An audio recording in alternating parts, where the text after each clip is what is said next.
Chapter 4505.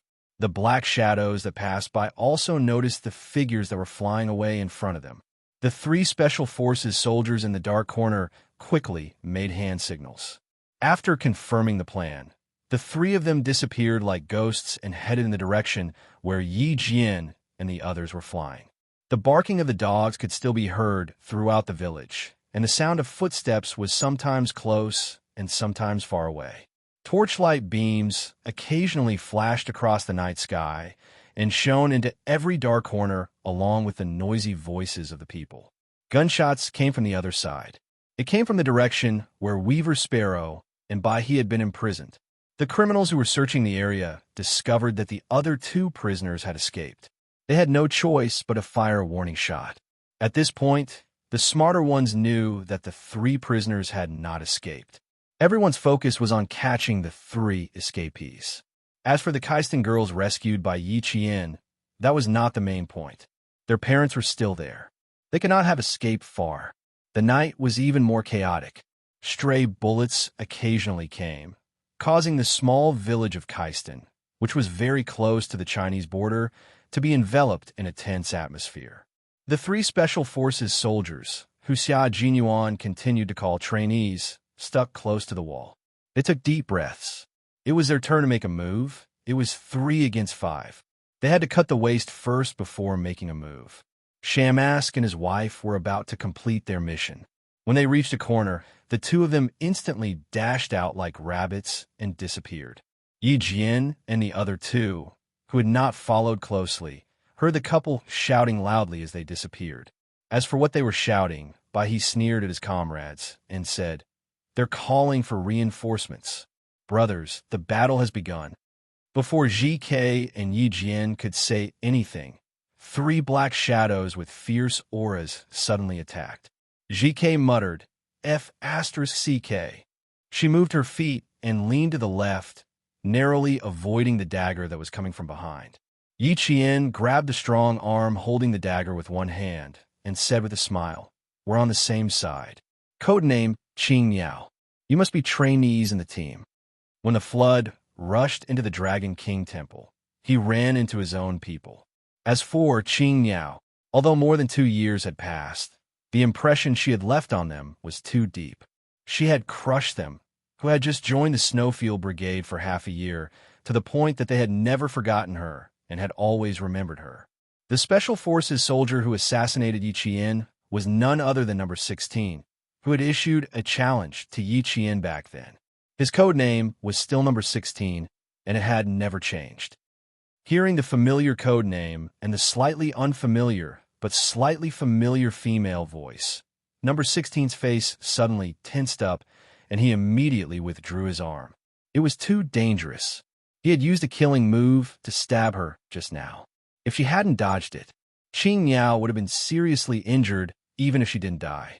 Fortunately, she reacted quickly, and fortunately, she was very skilled.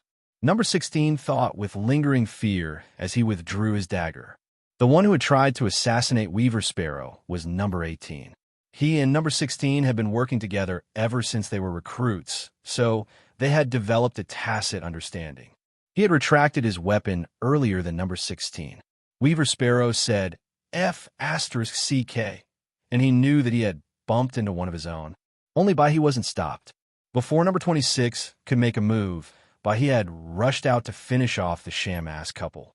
The Shamask couple yelled at the top of their lungs for a while before Bai finished them off. The way he finished them was very cruel. He twisted their necks. Their cervical vertebrae were broken, and only a little bit of air was left. By the time Bai turned around, the air was gone. Chapter 4506. Fighting in a foreign country had to be done quickly, not to mention that night raids were the strength of the Snowfield Brigade's Special Forces. GK smiled at number 18. Not bad. Q King is still the best. You've improved so quickly in the past few months that Qing Yao and I didn't even notice the 3 of you approaching. It was true. Yi Qian had seen a black shadow earlier. Although she knew it must be her comrades, she didn't expect them to discover her, GK, and Bai He. They even took the opportunity to sneak over. Their skills were good, and they were also very hidden. However, Captain Xia had clearly told her that the trainees were about to carry out a mission and needed to be brought to the border for training before that. Now that they were directly involved, Captain Xia was actually not worried. Soon, Yi Qian knew why Xia Jinyuan suddenly let the trainees carry out a mission. Their reaction, speed, and mobility were all first class. What she didn't know was that the trainees had already received support in China. The shouts of the sham-ass couple alerted the nearby outlaws, especially the leader who had been hiding in the depths. Hearing the shouts outside, the leader first scolded the sham-ass couple for their stupidity, then immediately sent people to deal with the 3 Chinese who had sneaked over to his side. Number 18, who was hiding in a corner, reported their situation to all her comrades through the public channel. When the Snowfield Brigade Special Forces learned that the 3 of them had encountered GK, Bai He, and Qing Yao, they all smiled. Their luck was good. They didn't have to deliberately look for the 3 hijacked comrades. Xia Jinyuan signaled number 26 to pass the wireless communicator to Yi Qian. He needed to say a few words to Yi Qian, even if it was just listening to his voice. The fierce battle started directly in the middle of the village at the border of Kistan. Bai fired the first shot. Even though he was holding an imitation AK rifle, his accuracy allowed him to hit an outlaw in the head with his first shot. It was a good start. Yi Qian took the communicator from the 2 sides in the first wave of gunfire. "I'm Qing Yao." His clear voice entered Xia Jinyuan's ears, as well as the ears of all his comrades. When Xia Jinyuan heard the familiar voice, a faint smile appeared on his cold face. After sneaking into the village, there was a certain distance between him and Yi Qian. He could not go over and could only communicate with him through communication. He smiled and said, "Fight well, don't be too polite. I don't intend to be courteous. I've already dealt with 2 of them. We still need to send a few brothers over. Thanks to a criminal couple, we accidentally found their leader here. Firepower." While they were talking, number 26, who was guarding Yi Qian's rear, killed 2 criminals who had rushed in from behind. His back was pressed against Yi Qian's, and Yi Qian could clearly feel the tension in his back. It was the first time that number 26 carried out an overseas mission, so he was a little nervous. Although he was nervous, his hands holding the gun were very steady. Unlike Yi Qian, when he was on his first mission to kill the enemy, his arms were trembling after he fired the gun. "Well done." Yi Qian smiled and said to number 26. Then he said to Xia Jinyuan, "I saved 5 Kistan girls here. Zhang Bei is in the sheep pen, so I have to send some brothers to protect them. Bei Bei is in the sheep pen. We'll be there soon." A slightly unfamiliar voice came. Yi Qian knew that this was also an intern in the team. Captain Xia was really too bold. Why did the boss agree to let 30 interns sneak into other countries to fight? 30 interns and 16 veterans. A total of 46 people sneaked into a small village at the border of Kistan. Yi Qian inexplicably thought of the word bloodbath. Chapter 45:07. Yi Qian suddenly felt a chill run down her spine. There are indeed many extremists in the village, but not all of them. "Hugh King, we can't." "Don't worry, we won't." Xia Jinyuan guessed what she wanted to say. He smiled and said, "Let's clean up these guys and leave immediately. This is foreign territory. We can't be too arrogant."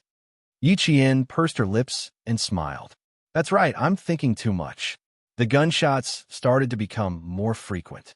Yi Qian felt number 26's back tensing up, so she ended the call. Before she hung up, Xia Jinyuan whispered, "You're a veteran. Let them learn from you." In other words, he reminded Qing Yao to take care of the Special Forces soldiers who went abroad for the first time. In fact, even without Xia Jinyuan's reminder, Yi Qian would take care of them. As the gunshots became more frequent, Yi Qian, who was shooting 2 targets in a row, leaned against the corner of the wall and said to number 26, "The leader is in this area. The 3 of you guard the perimeter. Weaver Sparrow, Baiha, and I will go in and clean up." "Can the 3 of you fight separately?" "It's a 3-way junction. One person has to guard one path." "Yes." Number 26, who was covering Yi Qian's back, replied calmly, "Leave it to us, no problem." "Okay." Yi Qian didn't hesitate. She didn't have much time to doubt whether her comrades could defend the perimeter. Since Captain Xia allowed them to carry out the mission, she believed in him. Gunshots came from the center of the area. The Kaistan extremists who were still searching felt their hearts skip a beat. They quickly realized that the gunshots must have been caused by the 3 escaping Chinese nationals. Realizing that the gunshots were caused by the 3 escaping Chinese nationals, the scattered outlaws started to run in the same direction and shouted loudly. "Quick, go to the front. They must be there. Don't let them escape again.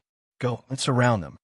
They ran in the same direction, which made it easier for the Snowfield Brigade Special Forces soldiers who were hiding and secretly taking care of several targets. He no longer stealthily tried to assassinate them. Instead, he found a shooting spot and set up his rifle to shoot at the black figure who was running with a gun. The Snowfield Brigade Special Forces would never be soft-hearted when faced with criminals who destroyed the peace at the border and even threatened to destroy the peace at the border of our country. The sudden gunshots from several points in the village stunned the running outlaws. "What's going on? What happened? Why were there gunshots in several places?" "Something is wrong. Something is wrong. Quickly inform the chief that soldiers have infiltrated our village. This way they're shooting from here." The village became even more chaotic. The outlaws who thought that the village was surrounded by their own forces began to flee. In the process of escaping, a few criminals discovered that their companions had been secretly killed and realized that the situation was very unfavorable for them. The fierce battle began, and the bullets that were shot out left trails of sparks in the darkness, flying in all directions. Some people were shot to death. Some fell to the ground and struggled in pain, and some even raised their guns to fight back in the darkness. Bang, bang, bang, bang, bang, bang. The gunshots were no longer sporadic, and they were so dense that it seemed like gunshots were coming from every corner. The bullets hit the wall, and the bullets sank deep into the ground and splashed up a lot of dust. The dust got into their eyes, and they didn't even dare to blink for fear that they would lose their position if they blinked. After learning that there was still a chief, Xia Jinyuan adjusted the battle plan. He took 3 veterans and sneaked directly into the center of the village, where Yi Qian was located. It was also the place where the firepower on the entire battlefield was the most concentrated and the fiercest. He had to bring reinforcements.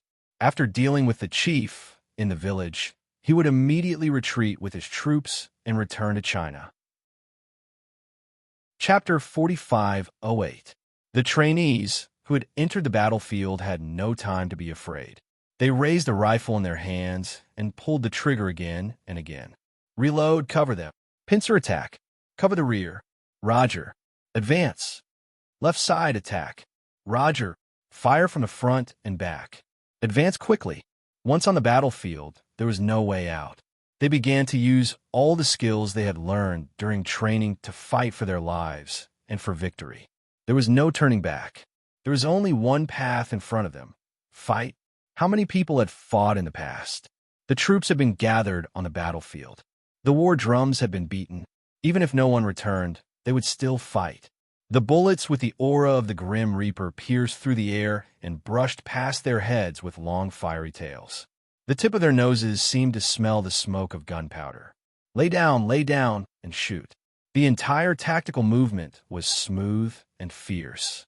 The Special Forces soldiers who had gone overseas for the first time experienced the rapid heartbeat of the Grim Reaper whistling past their ears.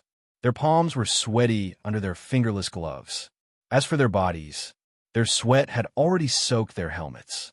Their entire bodies were almost drenched. Lying down on the dusty ground, they couldn't even raise their heads due to the counterfire from the front. The trainee with the code name 26 lowered his head tightly. The tall tip of his nose was pressed against the ground. Dust choked his throat and eyes as he breathed. "Lie down, don't raise your head." Qing Yao's clear voice came from beside him. It was very steady, and there was no sign of panic. It was as if they weren't facing a hail of bullets, but blanks that were used in training and had no lethality within a certain range. She was too calm, so calm that she was no different from a veteran who had experienced hundreds of battles. Feeling the hot bullet graze past his body, 26 wanted to ask her if she was not afraid at all because she often carried out similar missions. If he remembered correctly, Qing Yao was still a first-year military school student when she killed 30 of their male soldiers. Calculating the time, she was still a military school student now. As a military school student, how could she be so calm in the face of bullets that grazed past her head? Lowering his head, number 26 revealed a bitter smile as his thoughts ran wild. He felt that he needed to find something to think about. Otherwise, listening to the sound of live ammunition, he felt a little scared. He thought about going to the battlefield every day and fighting a real enemy. He thought that he would be a hero on the battlefield. He thought about it every day, even in his dreams. But when he actually went to the battlefield, he realized that the so-called hero's dream was just a daydream that he had the energy to daydream. There were no dreams of becoming a hero on the battlefield. Instead, there were only thoughts of how to defeat the enemy and how to return alive. Now, he finally understood why the captain had said that these trainees who had never been on the battlefield and had never killed an enemy were not qualified to call him captain. Only Bing, who had truly been on the battlefield, would know how difficult it was to survive. The firepower was still fierce. It was so fierce that Yi Qian, GK, and Bai He were motionless after being hit by the concentrated bullets. GK and Bai He were together. Behind them were the two trainees, 18 and 16. Yi Qian and 26 were on the other side of GK and Bai He. The three groups of people formed a triangular formation. 18 and 16 were guarding the two entrances. When they noticed the criminals coming from behind, they raised their rifles in their hands and fired a round of bullets at the black shadows. Suddenly, there were several muffled sounds of people falling to the ground. 3 of the advancing black shadows fell, and a few of them hurriedly dodged to the corner and then raised their guns to fight back. Chapter 4509. The two of them brought up the rear. Both number 26 and Yi Qian, who were responsible for the other point, were pinned down by the 2 firing points in front of them.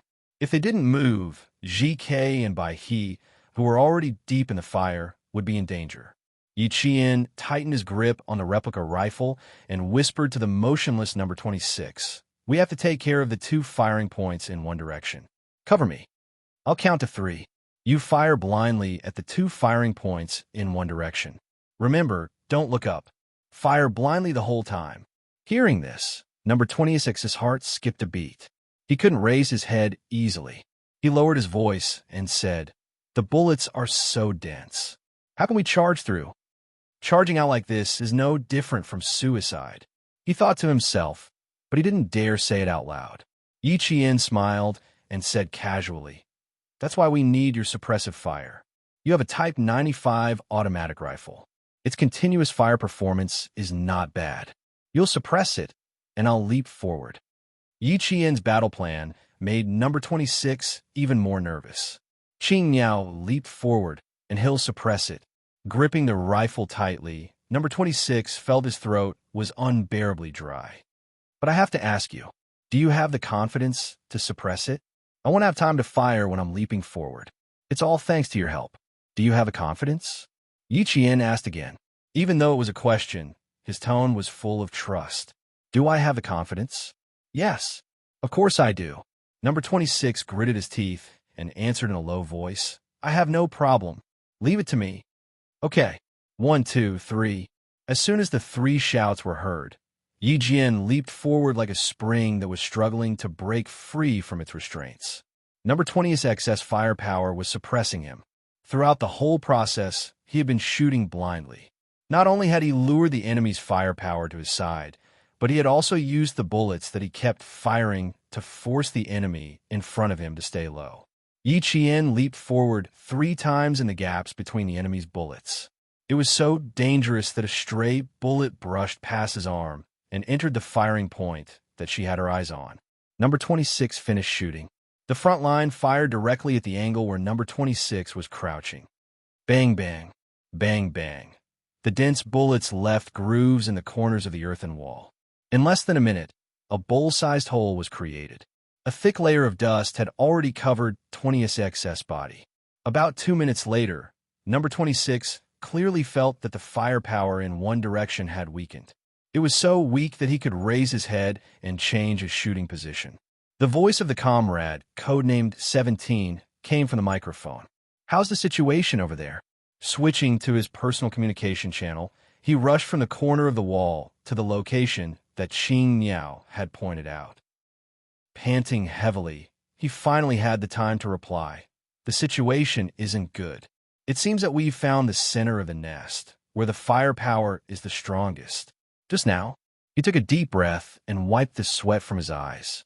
His voice was so dry that it seemed to carry the smell of gunpowder. Qing Niao attacked just now and killed 2 firepower points in 2 minutes. That's how I was able to get away.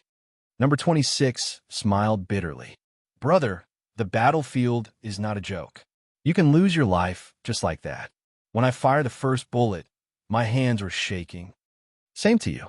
My F***king hands are still shaking. Just now, phew." Number 17 breathed heavily.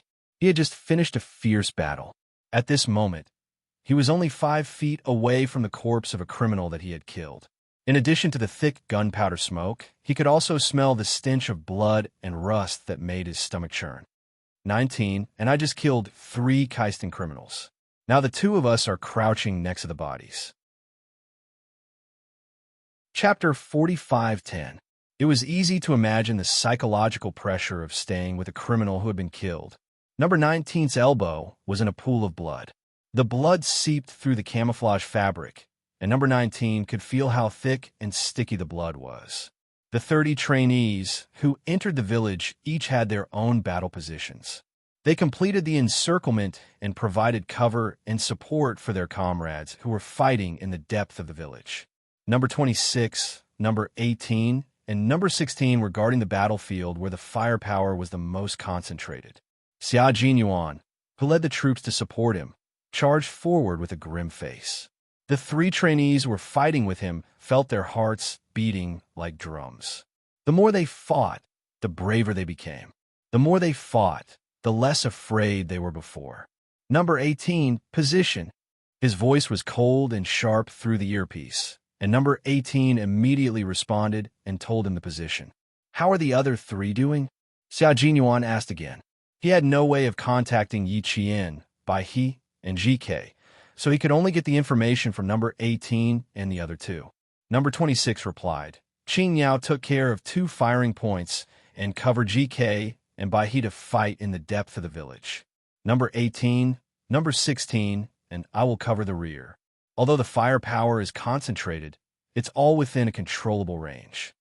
Knowing that it was their first time fighting abroad, Yi Qian and the other 2 didn't dare to let them attack together.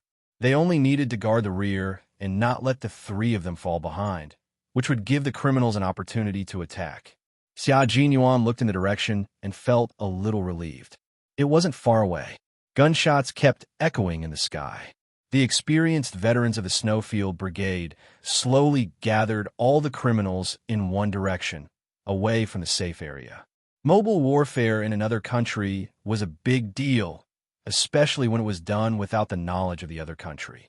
It had to be solved as soon as possible. Xia Jinyuan, G3, and K7 came from the left while the trainees attacked from the right. They went straight for the mud house where the leader was, who hadn't shown up yet. Inside the mud house, the leader, who was about 40 years old, was wearing a small black hat and a local traditional costume. He was sitting on a luxurious woolen carpet with his eyes closed as he listened to the gunshots outside. There was no panic on his face. He kept mumbling, but no one knew what he was talking about. The outlaw in front of him, who was also wearing the traditional attire of Kistian, was also mumbling. When the gunshots became more and more intense, the leader raised his hand. His voice sounded like it came from a cold and gloomy old well. "Go, our brave warriors." The 2 kneeling men prostrated themselves once again, as if they had just completed some kind of baptism. It was clearly a solemn movement, but it carried a chilling hostility. As they got up, red dots flashed in their wide traditional clothes. Those were suicide bombs. The 2 of them got up and walked out. They didn't walk outside, but instead walked toward a flat-roofed house. They went in and didn't come out again. This was an earthen house with a pointed roof in a dome. Although the walls were mottled and full of holes, it was the largest private house in the entire village. There were also high earthen walls around it. People outside couldn't see inside, and people inside couldn't see outside either. There were people guarding all four walls. Because they occupied the high walls, Yi Qian and the rest were having a hard time with their attacks. They couldn't break through after a few strong attacks. Now that reinforcements had arrived, the three of them could temporarily retreat. Let's take a break. Our brothers are here. Ji Ke knelt beside Yi Qian. He was sweating profusely. He was wearing a short-sleeved shirt, so his arms were sweaty too. However, the more he wiped, the more sweat there was. In the end, he lifted his shirt to reveal his muscular waist and wiped the sweat away. Chapter 45:11. With the cover of the night, Yi Qian couldn't see anything.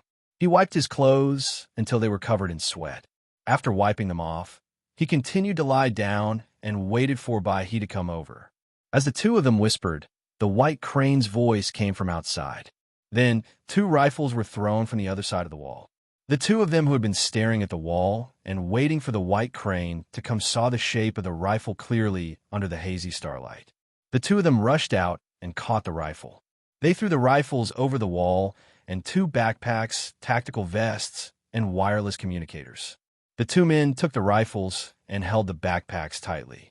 Without saying anything, they quickly organized their equipment. When Bai He climbed over the wall, the two men were still organizing their equipment. Our target position is high up. The firepower is strong. We'll launch a direct attack. Bai didn't even have time to catch his breath. He first told the two men about the situation outside. We'll attack the back door and take out the leader at the front. Then we'll retreat immediately. Yi Qian, who had put on his wireless communicator and was adjusting the channel, said, "It's been half an hour. The gunshots are loud. I'm afraid the Kaistan border guards will be alerted." "Yes, let's finish it quickly." After Bai He said that, the gunshots outside seemed to be more intense. According to the battle time, it should be finished within an hour. Now that half an hour had passed, it was time to wrap up and retreat. More and more outlaws were killed, and blood stained the dusty ground in several places. Their swift footsteps left deep and large footprints. "Someone's coming out." When the veterans guarding the perimeter saw the extreme criminals with guns trying to escape, they hid nearby and aimed at their vital points. They pulled the trigger without hesitation. The veterans of the Snowfield Brigade were on guard outside. They were sensitive to the battlefield and didn't hesitate to shoot when it was time to do so. These people couldn't escape.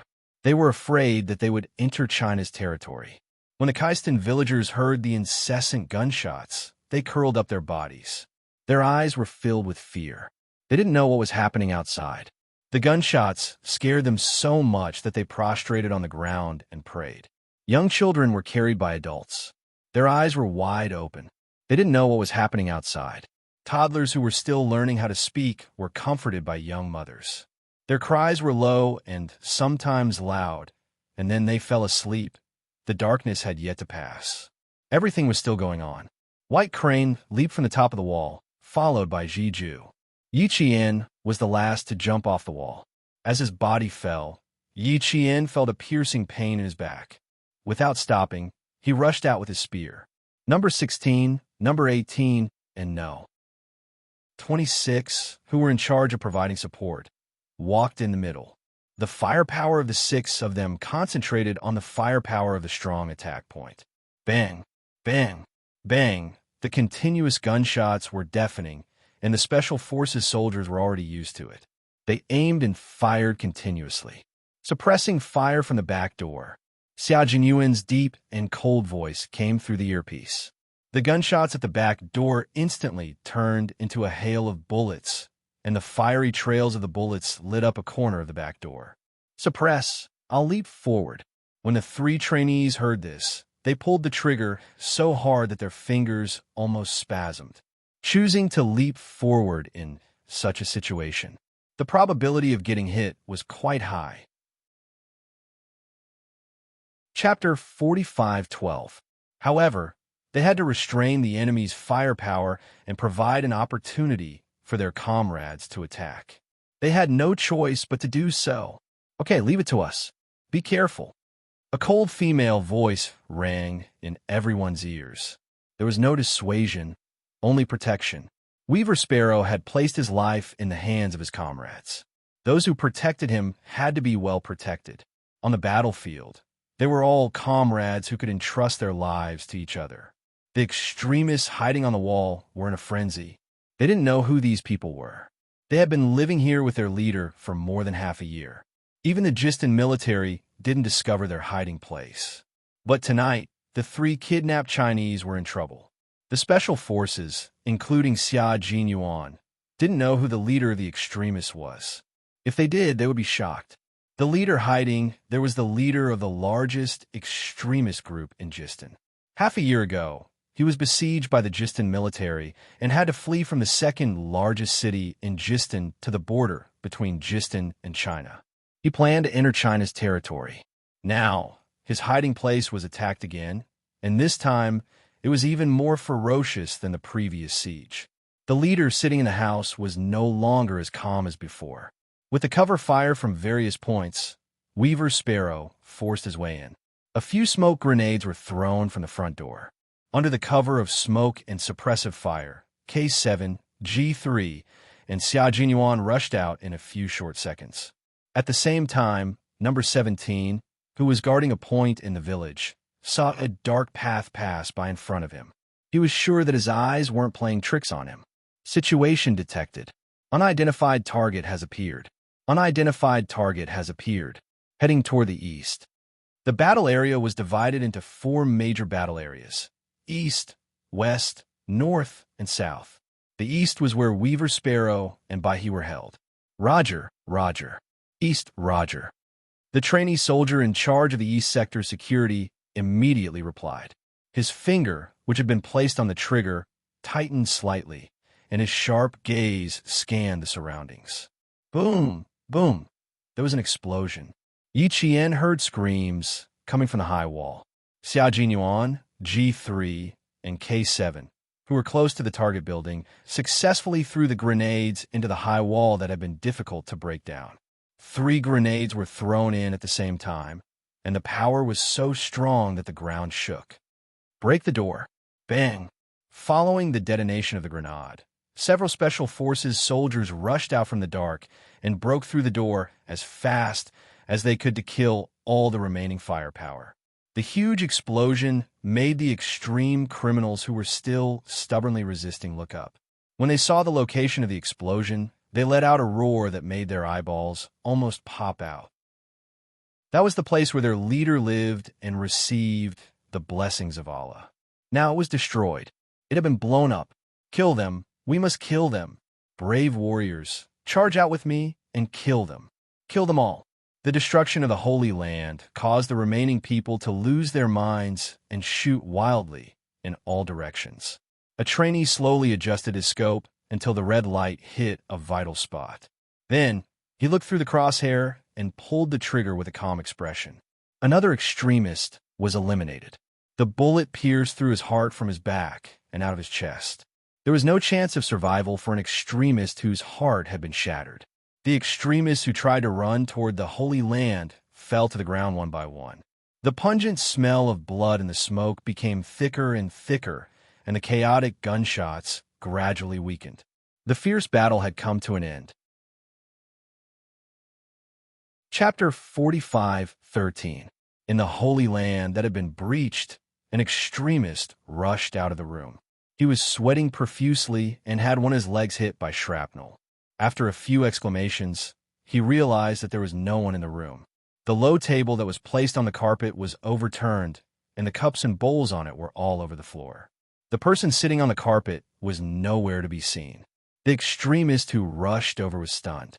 His rugged face gradually showed an expression of disbelief. After a while, he picked up his gun and rushed into the room. There was also no one there. The leader who had once vowed to live and die with all the warriors was gone. The extremist turned around and rushed out of the room with a face full of anger. The moment he appeared at the door, he was greeted by a few bullets that were fired at the same time. Bang! Bang! 3 bullets hit his chest and abdomen. The extremist with the gun in his hand was stunned at the door. He fell to the ground with a face full of anger. Outside, dozens of corpses were lying everywhere. Blood flowed like a river. After a round of fierce fighting, Yi Jian, who was slightly relaxed, leaned against the wall and stared at the surroundings with her eyes like torches in case someone sneaked an attack on her. The special forces that broke in quickly took control of the entire scene. K7, G3, and Xia Jinyuan entered the room to search.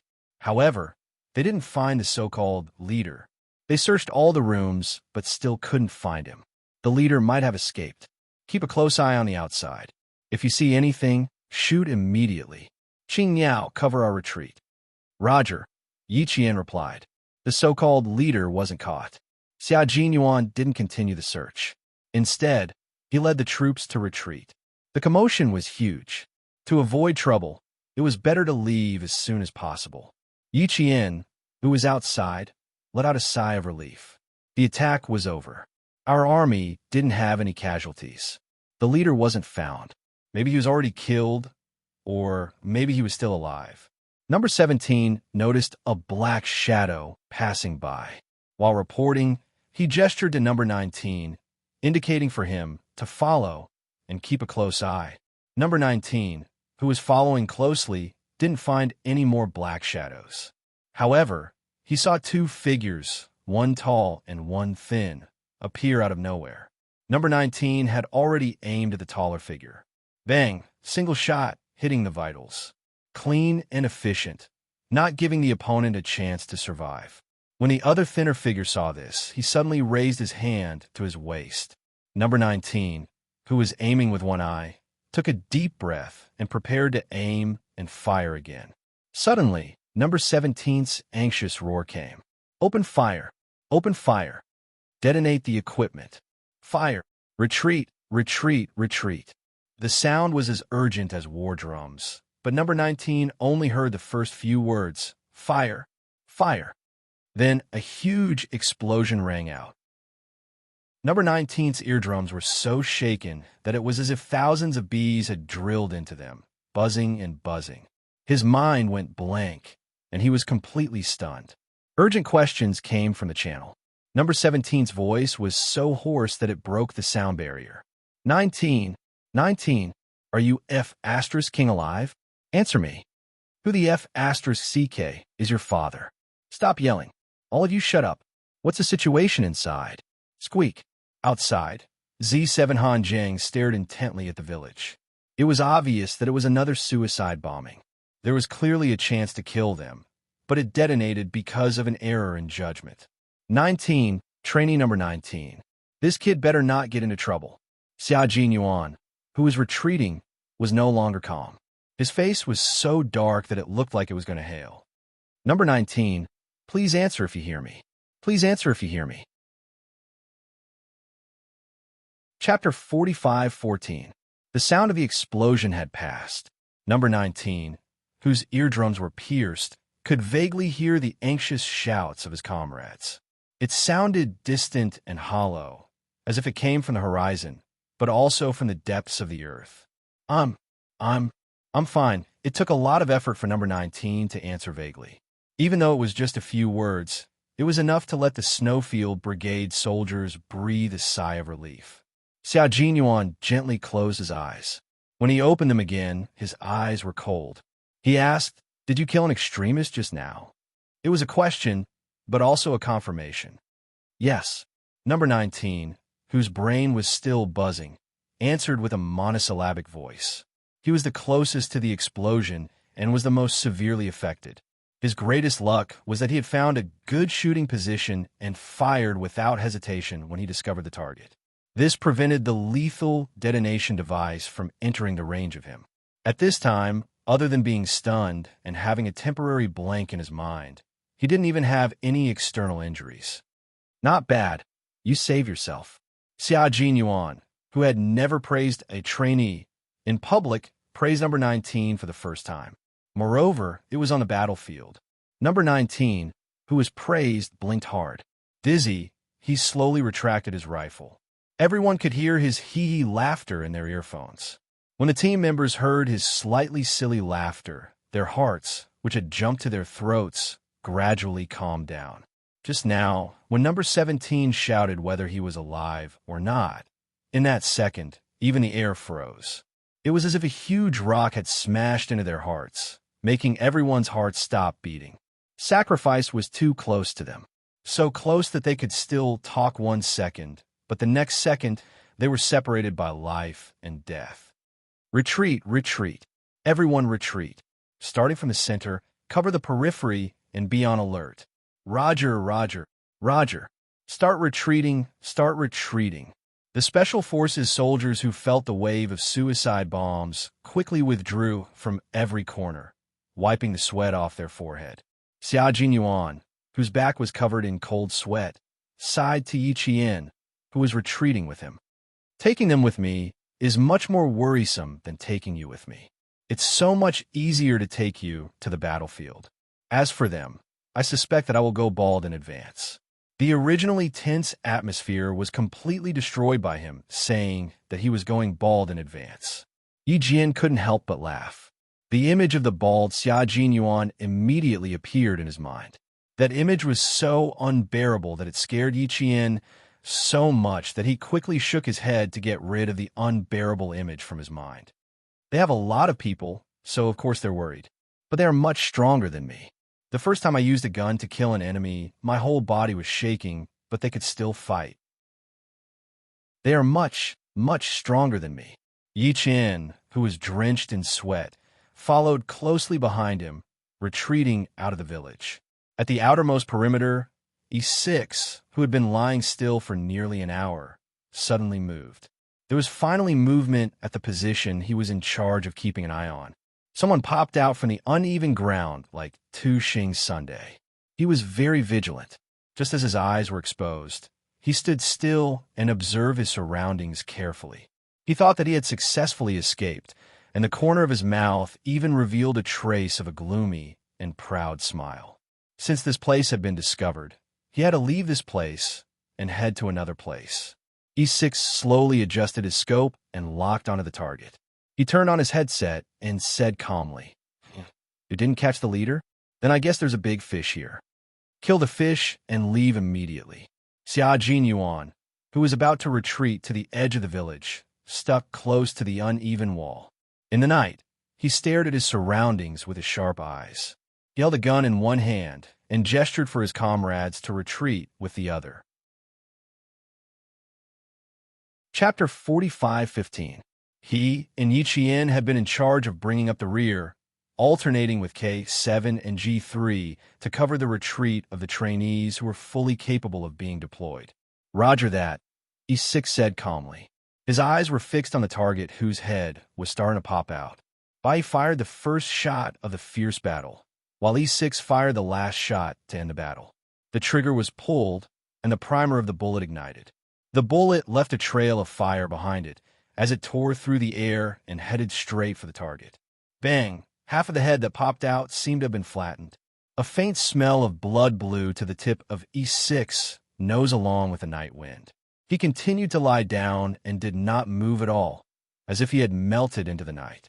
After the last shot, the small village on the border of Geeston finally regained its peace. Outside, the 4 rescued herdsmen held tightly onto the hands of the Special Forces soldier who had been responsible for protecting them as they left the village. They were so excited that they did not know what to say. The wind from Tianshan blew past the village on the border of Geeston and blew away the smoke that shrouded the village. However, it could not blow away the strong smell of blood. The retreating Special Forces soldiers cleaned up the extremist criminals who had been killed in the village as they retreated out of the village. The wind blew, and the cold stars in the sky were still shining brightly. As time passed, there was movement in the quiet village on the border.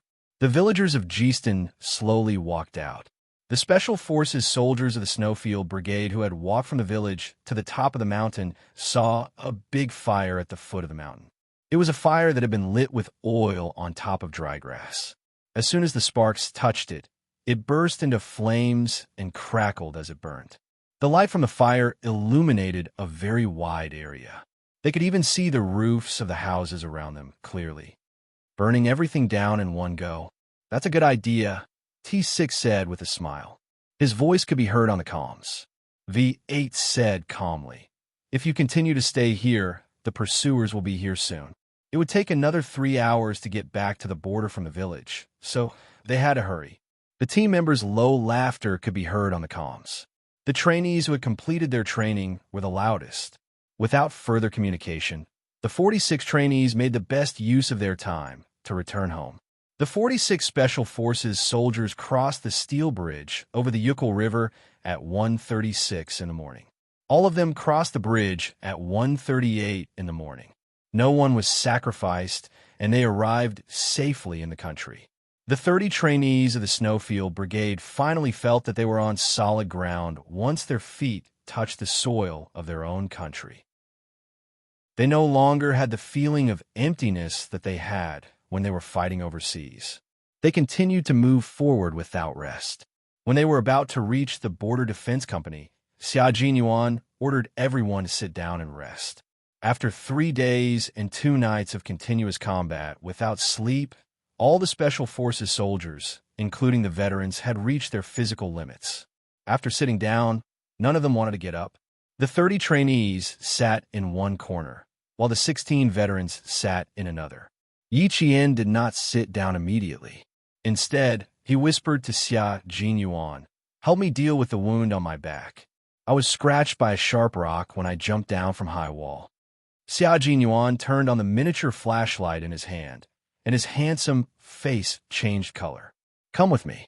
Biting his cheeks, he did not say anything else. He grabbed Yi Qian's hand and walked away. His tired comrades did not pay much attention to them. Only E6, who was closest to them, looked up and glanced at their hands. Although he felt a little strange, he did not think too much about it. As the trainees rested, most of the veterans looked back and forth at them. Some of the veterans reminded them to deal with the abrasions on their bodies in time to avoid inflammation and swelling. There were more or less abrasions. The veterans reminded them to check their own wounds first and let their comrades help them deal with the areas that they could not reach. Chapter 45:16. E6, who was wiping the rifle in his hand, looked at them and turned to Z7. "They're ready to graduate. Not bad. There are no cowards among the soldiers trained by Q King." Z7 smiled and sighed. Q King's efforts were not in vain. They can all go out and carry out missions. They're no longer trainees, but comrades who will fight side by side with us. Why do I feel like I have a daughter who's growing up? Am I crazy? Crazy. Even the gender is different. My daughter is growing up. It's more suitable for Qing Yao. E6 raised his chin and leaned a little towards Z7 with a cleaned U5 rifle in his arms. He looked at the 2 graceful figures not far away and whispered, "Look in front. Our captain brought Qing Yao out single-handedly. We all said that he was raising her like a daughter. Now that Qing Yao is able to stand on her own, we'll interview her father later to see if he has any thoughts." Raising a daughter, old father and Captain Z7, who had witnessed the whole process of how his comrade Wu Qing Yao tried his best to hold back his laughter and said seriously, "Okay, we'll ask him later." "Ha ha, ha. When the time comes, Family Xia's old 6 will probably vomit blood." Raising a daughter and an old father, it's clearly a child bride and an old boyfriend. Ask him. He liked to watch a good show. When the time comes, his old father's face will definitely be colorful and lively. Yi Qian, who was talking to his comrades, didn't know that she was being raised by Lieutenant Colonel Xia Jinyuan. She also didn't know that the upcoming awkward situation would be a good opportunity for Xia Jinyuan to announce their relationship. Z7, who had treated his bruised elbow, put away his hygiene bag and smiled at E6. "Let's go and talk to Qing Yao. I haven't talked to her in a long time. I miss her. What are you trying to do? Are you up to no good?" E6 looked at Z7 cautiously. "Put away your tricks. If you dare to have any thoughts about Qing Yao, be careful of our fists." E6, who didn't like to talk in front of outsiders, and whose presence was even weaker than K7's, warned his comrades. It couldn't be helped. Z7 was the best at sweet-talking in the entire team. The number of girlfriends he had dated before was the sum of all his comrades. Qing Yao was the only female soldier in the team. He was really worried that one day, Qing Yao would be coaxed by this brat's sweet words. There were several times when they chatted in the middle of the night, and all of them raised their fists to warn Z7. They even warned Z7 to stay 3 meters away from Qing Yao. Even if there was something they needed to talk about, they had to be accompanied by their comrades. Amused by his expression, Z7 raised his eyebrows and flashed a playful smile like he used when he frequented nightclubs. I'm not doing anything.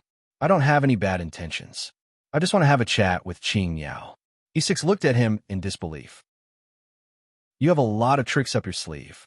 It's definitely not as simple as just chatting with the Qing Yao.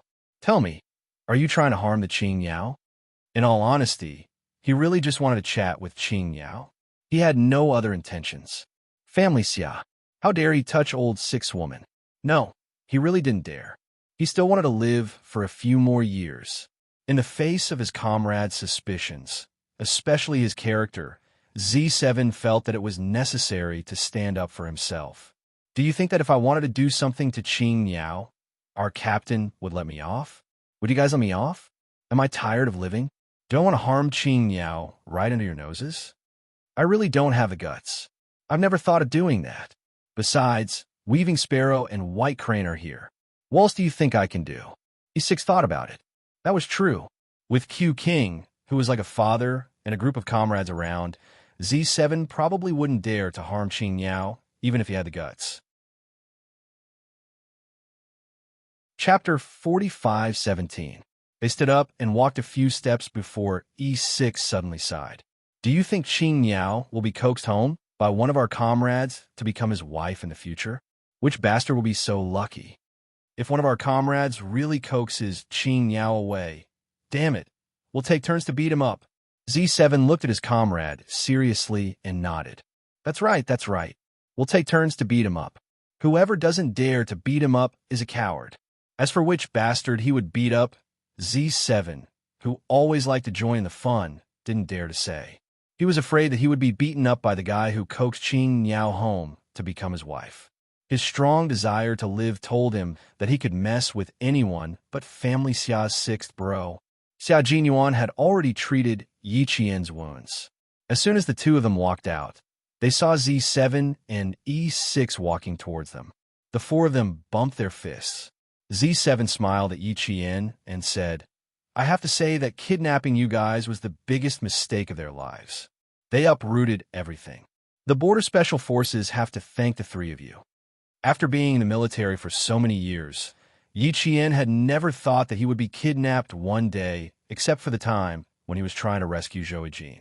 However, the 3 of them were the ones who were willing to be kidnapped. I didn't expect it either. It's a different feeling. Yi Jian answered with a smile. Under the faint starlight, her picturesque features seemed to have been outlined with the finest meticulous brushwork.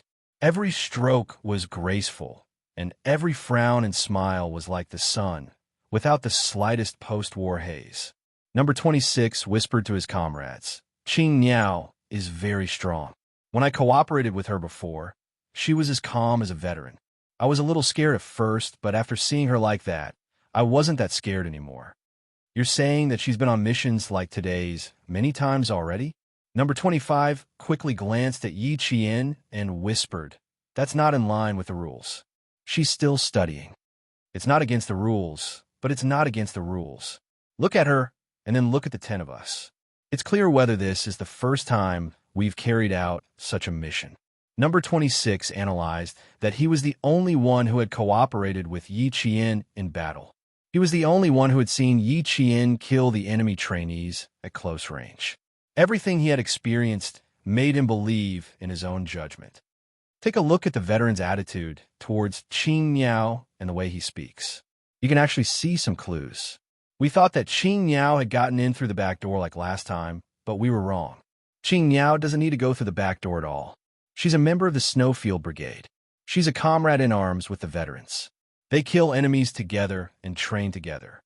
With number 20's success analysis, the other trainees gradually fell silent. After a few seconds of silence, number 18 said, "Number 20's success analysis is correct. I also think that Qing Niao is a special forces soldier in the brigade. With Qing Niao's ability, she doesn't need to go through the back door at all. Q King and the veterans have said it themselves. No one in the brigade can compare to Qing Niao's marksmanship and sniping skills. With this level of skill, why would she need to go through the back door? Besides, what's the point of going through the back door in our brigade? Who will be willing to go through the back door? This isn't a place where one can just laze around and get promoted. The veterans earned their ranks with their lives. Those who want to laze around and go through the back door to join our brigade, are they tired of living?" Previously, most of the trainees had been at a dead end because Yi Qian had parachuted into the Snowfield Brigade. In addition, they didn't know Yi Qian well and hadn't fought together before. They couldn't establish a comrade-in-arms relationship. They had secretly wondered if Yi Qian had gone through the back door to get into the Snowfield Brigade. Chapter 45:18. Now that he had analyzed the situation, it was as if the fog had cleared and he could see the moon. That was right. The Snowfield Brigade was not a unit where one could get promoted just by fooling around. Those who really wanted to fool around would not have gotten in through the back door. They would not have gotten in even if they were tired of living. Since she did not get in through the back door, then Qing Niao was just like them. She had gotten into the team with her own strength and became a qualified special forces soldier with her own strength. They could vaguely hear the voices of a few veterans talking. They looked up and saw that the veterans, including their captain, were all slightly bent down when they spoke due to the height problem of Qing Niao. That kind of casual action made them see the veterans' tolerance for the green bird, and there was also a kind of admiration in it. Did Qing Niao, who was admired by the veterans, need to get in through the back door? She did not need to. Back then, they had wiped out 30 elite soldiers from each unit. Did Qing Niao need to get in through the back door? She did not need to. She is much stronger than us. That's why she can get the respect of the veterans. Look at us. We didn't even dare to get close to the bonfire. She, on the other hand, was carrying the bodies with us just now. Her movements were even more nimble than ours. It could be seen that her mental fortitude is much stronger than ours. Don't say things like Qing Niao getting in through the back door. It's embarrassing.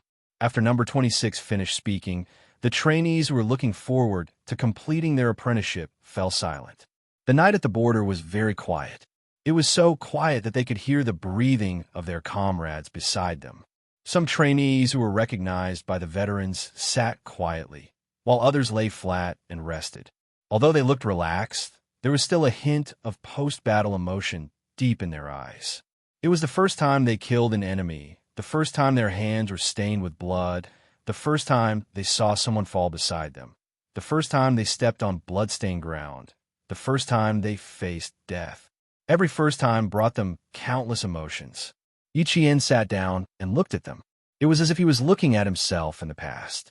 He sighed softly and said to the veteran who had the faint smell of iodine on him, "They're a little like me now, but they are much stronger than me.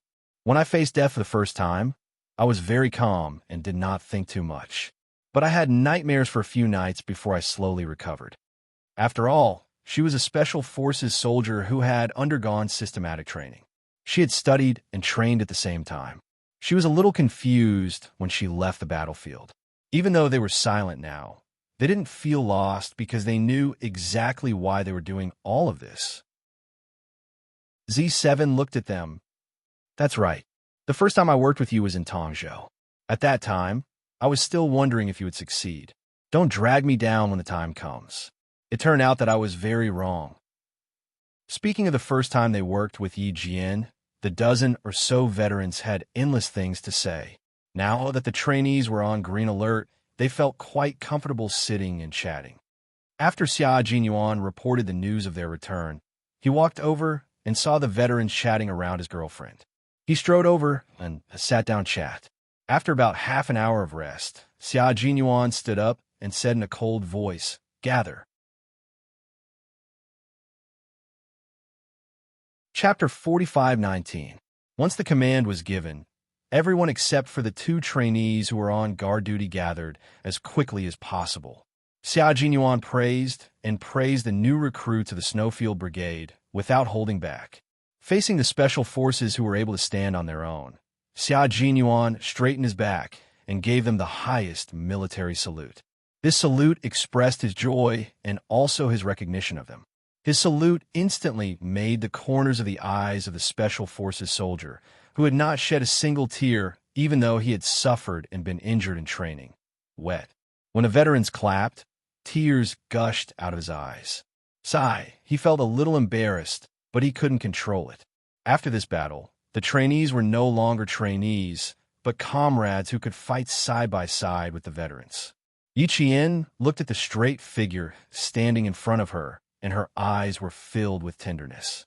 That was her captain, her comrade, the love of her life, and the strength of the Snowfield Brigade. Her gaze was met by Xia Jinyuan's sharp gaze. When Yi Qian saw it, she immediately retracted the tenderness in her eyes and stood up straight. Now, she was a soldier and he was the captain.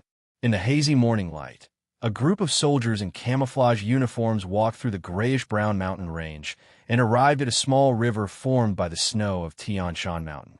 Xia Jinyuan looked at the location. They were 40 kilometers away from the border of Kyrgyzstan, so they could wash up and sleep for a few hours. After a night of fierce battle, not only were they covered in smoke, but there was also a thick smell of blood. They needed to wash up properly. They took out their toiletries from their backpacks, a stainless steel cup that usually served as a bowl or cup, a small towel, a toothbrush, and toothpaste, and jumped barefoot into the river to wash up. Stand in a row, stand in a row. No one is allowed to go up. In order to avoid drinking the foot-washing water, the experienced Z7 shouted at the comrades who were running up the river. When he shouted, the rest of his comrades who hadn't run away came back to their senses. When a few of his comrades who had run away came back, Z7 scooped up a cup of clear water from the snow and shouted, "Splash them! Splash them! How can they have such a bad conscience, making us drink foot-washing water?" A cup of water had already been splashed. With Z7 taking the lead, the water splashing battle began. When Yi Qian saw this, she immediately felt that another big battle was about to start, so she ran back to the shore at lightning speed. A pair of large hands firmly grabbed Yi Qian's wrist, followed by a deep and sexy laugh, and pulled her back to the shore. "Why are you running? The stones are slippery. Be careful not to fall." After pulling his girlfriend back, Xia Jinyuan didn't let go and held her tightly until he pulled Yi Qian to stand beside a pile of backpacks. The team members went down to wash up the rivers side Yi Qian's. Initially, he wanted to pull Yi Jian along to be on guard, but Yi Jian ran too fast, and he didn't manage to pull her back in time. Now that it was in his hands, he would not let it go so easily. Oh, that's right. Also, when they were lining up just now, they even shot electricity at him. He almost couldn't control himself. Yi Qian looked at the comrades splashing water on each other in the river. She was so happy that she didn't realize that Xia Jinyuan was still holding her hand tightly. She didn't realize that it was exactly what Xia Jinyuan wanted. The two of them stood side by side on the riverbank, with the undulating Tian Shan Mountains as a backdrop, watching the splashing battle. This splashing battle was probably arranged by Captain Xia to reduce the pressure on the comrades who were fighting for the first time. Chapter 45:20. The splashing water droplets were illuminated by the rising sun and shone like diamonds. The water droplets were thrown high into the air and streaked across the dazzling light of the morning sun before falling back into the river and converging into the distance. The veterans signaled for their young captain to come down. They waved their big, wet hands and shouted toward the shore, "Captain, come down, come down. Let's fight them." They've just left their nest, and they're already thinking of turning the tables. You have to come down and support us. It's 30 against 14. There's no chance of winning with the disparity in numbers. We urgently need help. The one who shouted was the T6 combatant. He was not surprised to see the two people holding hands on the shore. He was grinning from ear to ear like a child. He knew the true relationship between the two people on the shore, so he did not feel that there was anything wrong with the big hand holding the small hand. After the continuous maneuver battles, he was relaxed and had a little fun playing around. When he saw the two people holding hands, he did not think of reminding them, and even shouted at the top of his lungs. The T6 combatant, who was screaming for reinforcements, was pushed into the water by two Special Forces soldiers who had gone through a lot of hardships to become regular soldiers. The tall and burly man fell into the cold river water and splashed up. He was instantly pinned down by his two comrades until his arms flailed and he screamed for help. The T6 combatant who spoke did not feel that there was anything wrong with the two people holding hands on the shore. The team members who pounced on him were also careless and did not pay much attention to the situation on the shore.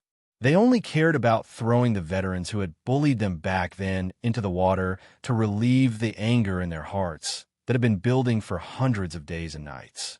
It was not that they were really angry, but they just felt, damn it, they could finally bully them back openly. They were no longer like before where they could only be angry but not dare to say anything. Finally, they were the ones who were in charge. After the T6 combatant was pushed into the river, the V8 combatant was also pushed into the river. Even the vice captain, G3, was no exception. All of them were pushed into the river and were tortured back and forth by the Special Forces soldiers who were in charge. They called it scrubbing.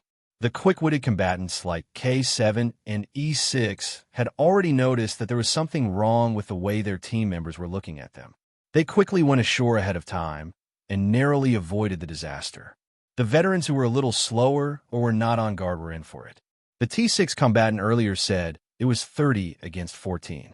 When K7 and the others went up, it became 30 against 8. They had an overwhelming advantage in numbers. Oh, F***CK, where are you rubbing? Don't rub my crotch. Rebellion, are you afraid of my fists? F***CK, who tickle my feet?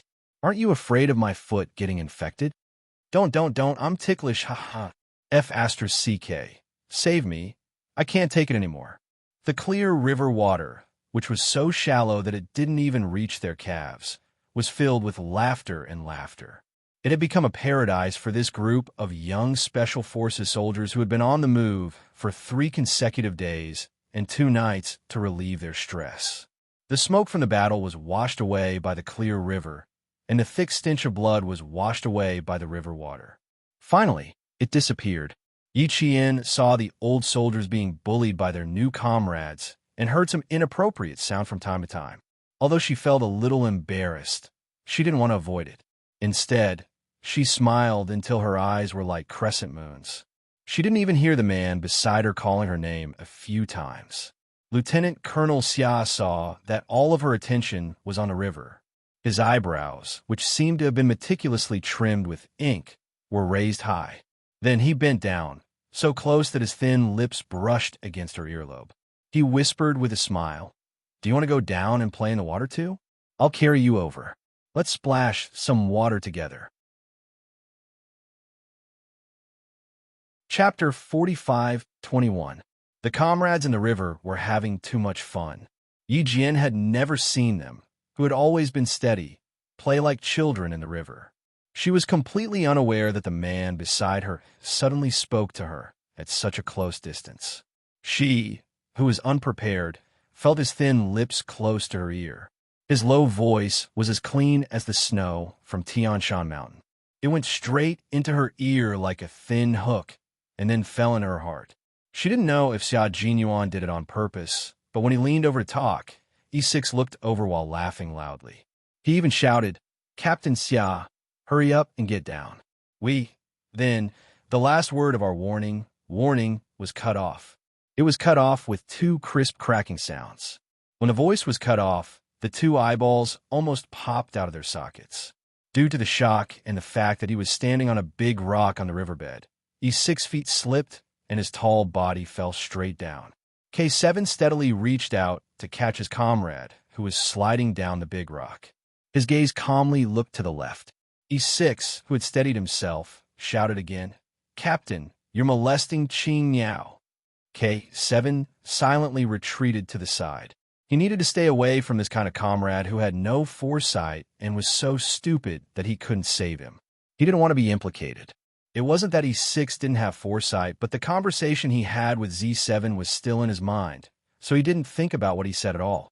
This time, it was Yi Qian's turn to be shocked.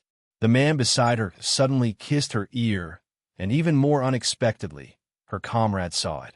And he even shouted that she was being molested by Captain Xia. She had to do something. Yi Qian knew what she had to do, but her mind went blank when her comrade suddenly shouted at her. She only did one subconscious action: jump away. She had to jump away from the man beside her. Quickly, before her comrades noticed, she had to jump away quickly. And it was this action that made Yi Qian even more tragic. Previously, she was too engrossed in her comrade's play, so she didn't notice that her hand was being held.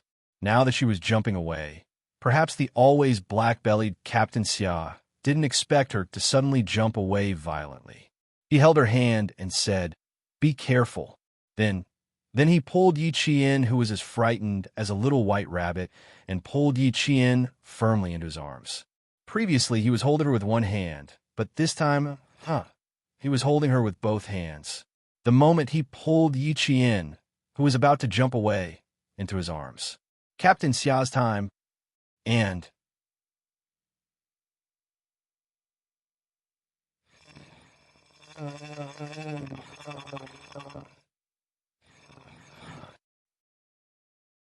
oh yeah, with both hands in the air, it was as if they were conjoined twins, and with the valiance of a hurricane, it blew into everyone's eyes. The momentum was too fierce, so fierce that E6's mouth was wide open, so fierce that his comrades who were still playing in the water in bed were all shocked. This time, even the T6 combatant was stunned. A mouthful of cold river water gushed into his mouth, causing him to choke and cough violently. Oh shit. Too explosive, too explosive. Hugging on the spot, whispering sweet nothings to each other in public. Too manly. Chapter 45:22. For example, T6, V8, G3, K7, and Z7 only felt that it was explosive and caught a trace of strangeness from their captain's unusual movements. Those who didn't know, such as Weaving Sparrow, White Crane, and E6, felt that something was wrong, but more of their psychological activities were represented by E6. I bet Qing Yao would give the captain a deep greeting with her fist to his pretty face. E6 whispered to K7, who was a few steps away from him. With him as the representative, he spoke out the thoughts of all his comrades who did not know what was going on in their minds. His comrades who were playing in the river silently stood up. A few veterans, such as Bai He and GK, who were unaware of the situation, were finally able to climb out of the river with a splash. Dee-da-da, the water droplets in the wet clothes dripped into the water like raindrops. The river flowed with a hua-hua sound, while the comrades standing in the river waited silently. She was waiting for Qing Yao to punch her captain in the face. At that moment, Yi Qian, whose entire body was as stiff as stone, was already stupefied. His black eyes, which were as clear as water, were wide open. Qian's heart palpitated with fear. As for his brain, it had already crashed, and all the data was blank. Apart from Lieutenant Colonel Xia Jinyuan, who was the instigator of all this, everyone else was either stunned, dumbfounded, shocked, watching, or waiting. While everyone was drunk, Lieutenant Colonel Xia was the only one who was sober. He lowered his head and furrowed his brows. His handsome face revealed a trace of displeasure. The shore is full of sharp stones. Aren't you afraid that you'll knock your head on a stone and bleed? Although Junyan was unhappy, his voice was very soft. K7 nudged E6 and said calmly, "Qing Yao might have sprained her ankle. Help me take a look." "Sprained your ankle?" "Oh, okay. Out of trust for his comrade, E6 nodded obediently, and it really went over. K7 nodded slightly, encouraging and cheering for E6 bravery. He showed off his dark side without batting an eyelid. As E6 ran towards the two people who were hugging each other, Z7's eyes flashed as he stood in the river. His weak voice drifted into G3's ears. "Last night, E6 told me that Qing Yao is the daughter that our captain raised. Qing Yao is the daughter, and our captain is the father. G3's neck was like a rusty robot that had not been oiled. And then, what do you think? His intuition told him that the guy in front of him, who had as many girlfriends as the rest of the team combined, would not have any good intentions. Z7 smiled. He said that he wanted to ask about his daughter's achievements today and how her father would feel. He wanted to interview her personally. As expected, he didn't have any good intentions. G3 raised his head and rubbed his forehead. His long legs moved in the water, and the sound of water splashing could be heard. He shortened the distance between the two of them from half a meter to shoulder. "How did you answer?" They whispered to each other like thieves. "I have to agree. I agree wholeheartedly. I suggested to him that he could ask Qing Niao when she is around. It would be best if both parties were present." After interviewing the father, the captain, and the daughter, Qing Niao, the results would be better. Z7's suggestion was highly approved by G3. In order to show his approval, G3 gave Z7 a thumbs up. "This award is for you. Please accept it." "I accept it." Z7 nodded reservedly. Looking at the figure running past him, he smiled. "What do you think he will interview you?" With K7 adding fuel to the fire and E6 not being able to hide his words, I think we'll be able to see the most exciting interview in history very soon.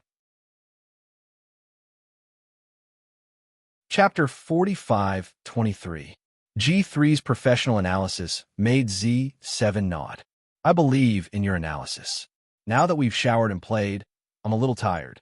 Why don't we go up and rest?" He nodded. The two friends went up hand in hand. T6 and V8 saw them with their sharp eyes. Due to their many years of comradeship and tacit understanding, the two friends looked at each other and raised their heads towards the shore. Their eyes conveyed the same message. Go up. After raising their heads and confirming their gazes, the two friends went up hand in hand. The comrades who were waiting for Qing Niao to beat up and molest her captain saw E6 barge into their line of sight and destroy the scene of the two main characters hugging each other. The comrades blinked. What was the meaning of this? What was the meaning of this? What was E6 doing here? Was he going to help Qing Niao beat up the captain? How daring was that? E6 didn't dare. He came over like the wind and stepped on small stones. The sound of him stepping on them startled Yi Qian, who was stunned and stunned. Captain Xia, Yi Jian, who was stupefied, stunned, and startled, woke up, shocked, and panicked. Her intelligence and reaction also came back. Seeing the running E6 scraping by her side, the quick-witted Yi Jian smiled and said, "Thank you, Captain Xia. I'm fine. It's just that my ankle seems to be sprained." Her ankle seemed to be a little sprained, and her volume was on the high side. Afraid that E6 could not hear her clearly, the quick-witted Yi Jian said again, "Sorry to trouble you to help me, Captain Xia. I'll check if I'm hurt myself." "You really sprained your ankle. Let K7 check. The military doctor is here. You don't have to do it yourself." E6, who ran over, heard what Yi Qian said. He heard it too clearly. After he finished speaking, he added, "K7, that quack doctor said you might have sprained your ankle. He was right. Did you sprain both of your legs? Quick, help her sit down first." He even enthusiastically helped Lieutenant Colonel Xia take on the heavy responsibility of helping Yi Jian up. He also praised Lieutenant Colonel Xia for his quick reaction just now. E6 smiled and said, "It's still the old man who reacted quickly. Otherwise, the little girl would have hit her head today." He lowered his head and reached out his hand, speaking with emotion. Unable to struggle, Yi Qian choked on his own saliva and coughed. If she did not misunderstand, the old father that E6 mentioned was Captain Xia, and the little daughter was her. "E6, you have great eyesight." At this moment, Yi Qian was no longer worried that his hug with Xia Jinyuan would sour their relationship. Instead, he was worried about how Captain Xia would deal with E6. Lieutenant Colonel Xia, who now had one arm around her waist instead of two, raised his eyebrows. His dark, unfathomable eyes glanced at E6 with a half-smile. "Old father? Me?" Although the voice sounded like it was asking with a smile, if these words were folded according to the strokes and all the strokes were turned into blades, E6 would probably be turned into a human skeleton by the blades at this moment. As a member of the Special Forces, E6 had a strong desire to live. He quickly retracted his outstretched hand as if it was scalded by fire. He smiled at Lieutenant Colonel Xia. I don't think the two of us need to help each other. With Captain's strength, he can carry Qing Niao directly. K7, come and take a look at Qing Niao. You guessed it right. She sprained her ankle. E6's strong desire to live made him more quick-witted. He pulled K7 into the center of the whirlwind. Comrade, it's time for us to fight side by side again. K7 expressed that he did not want to fight at all. He was so tired and wanted to sleep. He waved his hand and replied indifferently, as usual. Qing Niao is more familiar with gunshot wounds than I am. Solve your own problems. I'm a little tired. I'm going to sleep. Chapter 45-24. This was the first time Yi Qian had heard such a long explanation from K7 ever since he joined the team. He had no choice. His strong desire to survive forced K7 to give a long explanation. He didn't want reality to force him to give in. E6 took a step back and said in surprise, I couldn't tell. Qing Niao, you're also studying medicine as a side job? Check it out yourself. Captain, you should accompany Qing Niao. Take care of the female comrades in our team. I won't accompany you. I don't know anything and will only cause trouble. Captain, you've worked hard. I'm going to sleep too. Goodbye, Captain. E6, who hadn't been afraid even when the helicopter's engine had malfunctioned. Now, his strong desire to survive was awakened by his captain's smile. He had to leave quickly. He had to leave this place as soon as possible. He might really lose his life if he was late by even a second. Yi Jian's hands kept tugging at the hand that was holding her waist tightly. With E6 in front of her, she couldn't move too much and had to maintain her expression. She was clearly panicking and anxious, but she still had to put on a smile on her face. Tired, so tired. She had never been so tired before. Xia Jinyuan was so angry at his old father that his liver, lungs, heart, all his organs were aching. He was about to have an acute myocardial infarction. Old father? Old father? Old father? He was his baby's old father? Then what about his real father-in-law? Even if he was a father, he was still a young father. Okay? Come back. Old father, who was about to have an acute myocardial infarction, said in a cold voice. E6, who was about to escape, was rooted to the ground like a rivet. K7, who had taken a few steps, stopped and turned around. Although their captain didn't mention any names, K7 knew that the two words come back were meant for him and E6. K7, who had just returned, saw T6, V8, G3, and Z7, who were about to go crazy from laughing. Among them, Z7's condition was the most serious. His facial features were all distorted. Do you think you can escape? Yi Qian finally managed to pry the hand that was holding her waist like glue. She used a lot of strength, and her face turned red. It didn't look like she had used too much strength, but more like she was blushing out of embarrassment. The weaving sparrow nudged the white crane and said excitedly, Let's go up. Let's go up.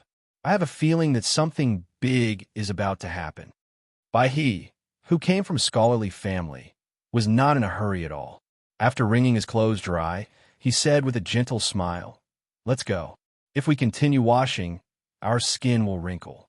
Then he said to the 30 freshly minted comrades, Gather, gather. Captain and Qing Niao haven't washed up yet. Let's switch. All right. The fresh comrades who had been standing in the river as pillars for at least 3 minutes were like galloping horses. With a stride of their long legs, they rode the river toward the shore. They had no idea what was going on. They only felt that the veterans seemed to be very excited, so they were excited as well. Weaving Sparrow silently patted White Crane's shoulder. Not bad. He even took care of his new comrade. White Crane maintained his gentle smile. Of course, in the future, they would be eating, sleeping, and bathing together. Of course, he had to take care of them. Yi Qian glanced at his comrades from the corner of his eyes. He was about to leave the situation to Lieutenant Colonel Xia to deal with. She cleared her dry throat and said calmly, Captain Xia, I'll go down and wash up. You guys continue chatting. She had to leave. She had to leave. Captain Xia was greatly agitated and would probably do something even more exciting. And this time, she was the main character. The quick-witted Yi Qian wanted to run away. Chapter 45:25. But how could she run away? Colonel Xia, who was faster, quickly grabbed her wrist and coaxed her gently. You sprained your ankle and you're still moving around. Be good, don't move. My daughter is gone. It's not good for an old father to continue talking. Colonel Xia saw what his girlfriend was thinking and smiled mischievously. He raised his eyebrows, and Yi Qian felt that something was wrong. His dark eyes narrowed, and he stuttered, Why you? My father isn't you. Of course not. My father-in-law is still in the capital. You're my... Ow. Yi Qian, who rushed over to cover Xia Jinyuan's thin lips, felt an earth-shattering ow in his heart. He quickly covered Xia Jinyuan's mouth. She knew what he was going to say. He couldn't say it. He couldn't say it. E6 was speechless. What did he discover? What did he miss? What did he do? Could he still be alive today? Could he still see the sun tomorrow? Oh shit. No matter how dumb he was, he knew that something was wrong. He also knew that he was in trouble. At that moment, E6's face turned bitter. He immediately begged Colonel Xia for mercy. Captain, I'm sorry. I'm stupid. I was wrong. K7, you son of AB *TCH. You've caused me so much trouble. Z7, you get over here. You caused me so much trouble. E6 wanted to cry, but had no tears. He had a premonition that he would die, with regret. Xia Jinyuan's clear eyes reflected the morning sun. His eyes were brighter but darker. His girlfriend had already thrown herself into his arms. Naturally, he had to hug her generously. Of course, he had to hug her with both hands. Ah, Yi Qian exclaimed. He simply carried Yi Qian in a princess carry and said to E6, Did you see anything? At this point, it was clear what their relationship was. The comrades who came ashore were so shocked that they froze on the spot. Mother, what did they see? Their captain hugged Qing Miao and carried her. GK and Bai were barefoot on the shore. The most shocking scene in front of them made them slip and almost fall. Damn, he hugged her like this. G3, K7, T6, and V8, who knew what was going on, were dumbfounded. They really didn't expect this. Today was a good day for them to announce their relationship. Congratulations to their captain finally got his virginity. He no longer had to pretend that he was single. It wasn't easy. Yi Jian, who was in a panic, directly buried her head in his arms. Her face was so red that it could bleed. What was she hiding from? There's no longer. She suddenly remembered that the man who was hugging her had said that he would find a suitable opportunity to tell his comrades about their relationship. Now, was it the time to announce their relationship? Yi Jian, who was in a passive position, no longer panicked. She even took the initiative and firmly hugged the neck of the man who had always helped her, loved her deeply, held her hands, and brought her up. The moment he put on the bracelets, he calmed down. The man who was hugging her so tightly was her boyfriend, her husband. She loved him so deeply and deeply. Xia Jinyuan smiled. He lowered his head and looked gently at his blushing girlfriend. I'm very happy, very happy, very happy. He was happy that she didn't run away again. He was happy that she bravely reached out her hands and stood in front of his comrades to announce their relationship. Yi Qian nodded. Her heart was beating wildly. She whispered, I'm very happy too. Chapter 45:26. All these years, because of her, their relationship had been going on in secret. For her, he was willing to stay by her side and not be angry or disgusted by it. He had been quietly accompanying her and tolerating her. Now he could finally say it out loud and didn't have to hide it anymore.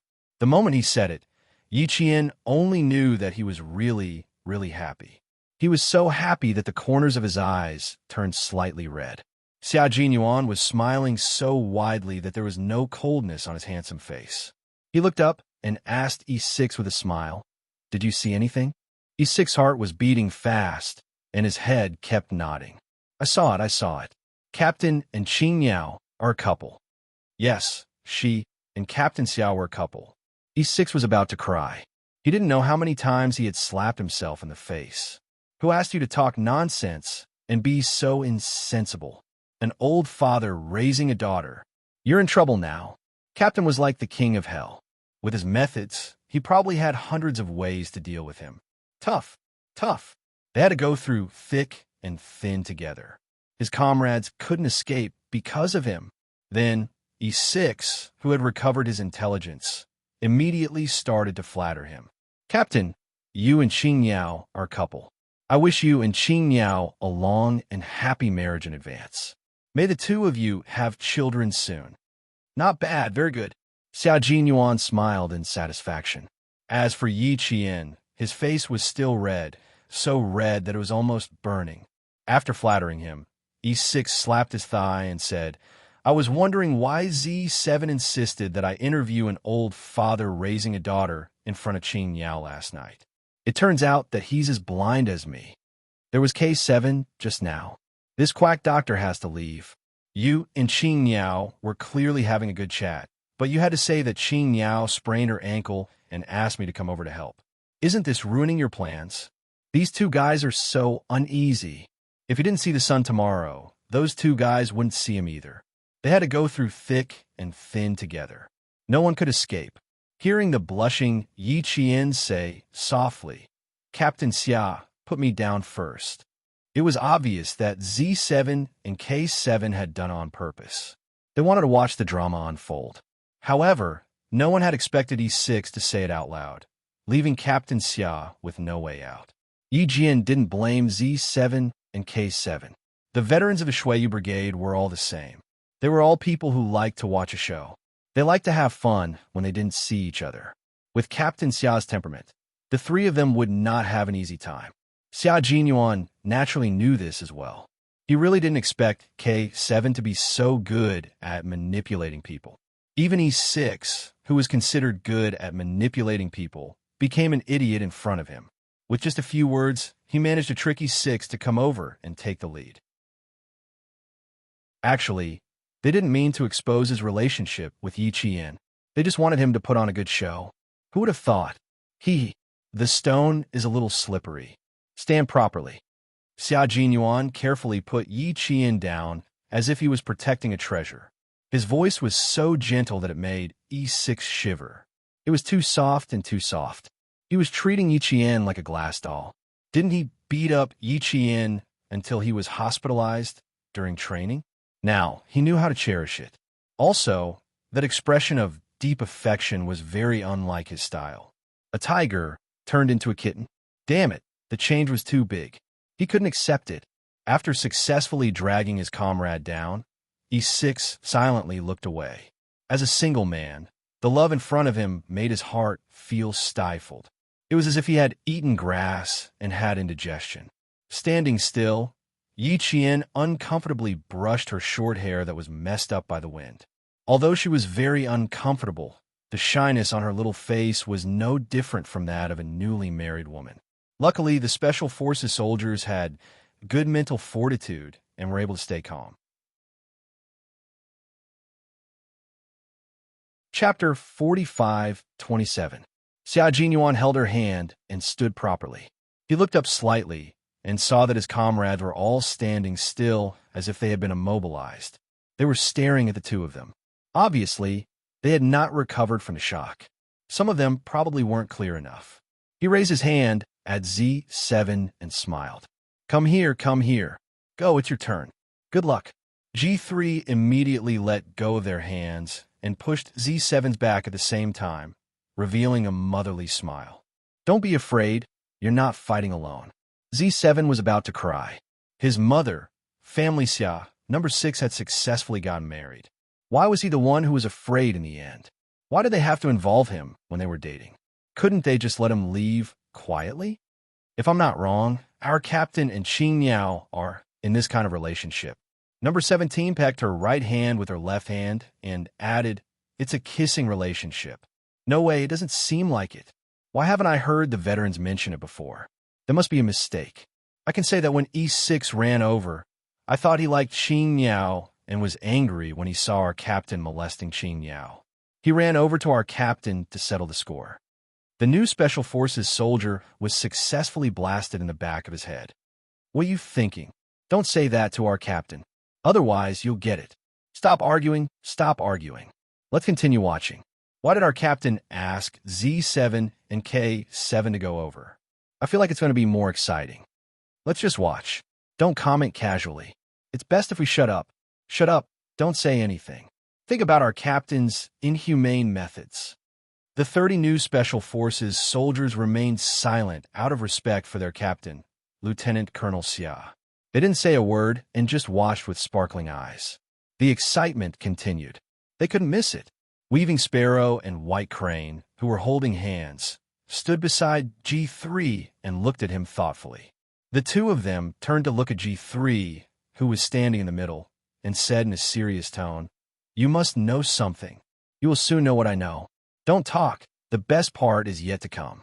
She regretted not bringing a bag of melon seeds. Otherwise, she would be able to watch the show while eating melon seeds. That's what I call awesome. G3 sighed and shook his head. Without sunflower seeds to munch on, it was less fun. Behind them, T6 and V8 also walked over and sighed in unison. T6 said, "I wonder if the three of them will be able to survive tonight. We've been comrades for so many years, so let's remember to pack them up when the time comes so that they can leave with dignity." With Qing Niao around, the ferocious beasts will also turn into cats. Nothing serious will happen. At most, the training will become more difficult. You're right. I was worried for nothing.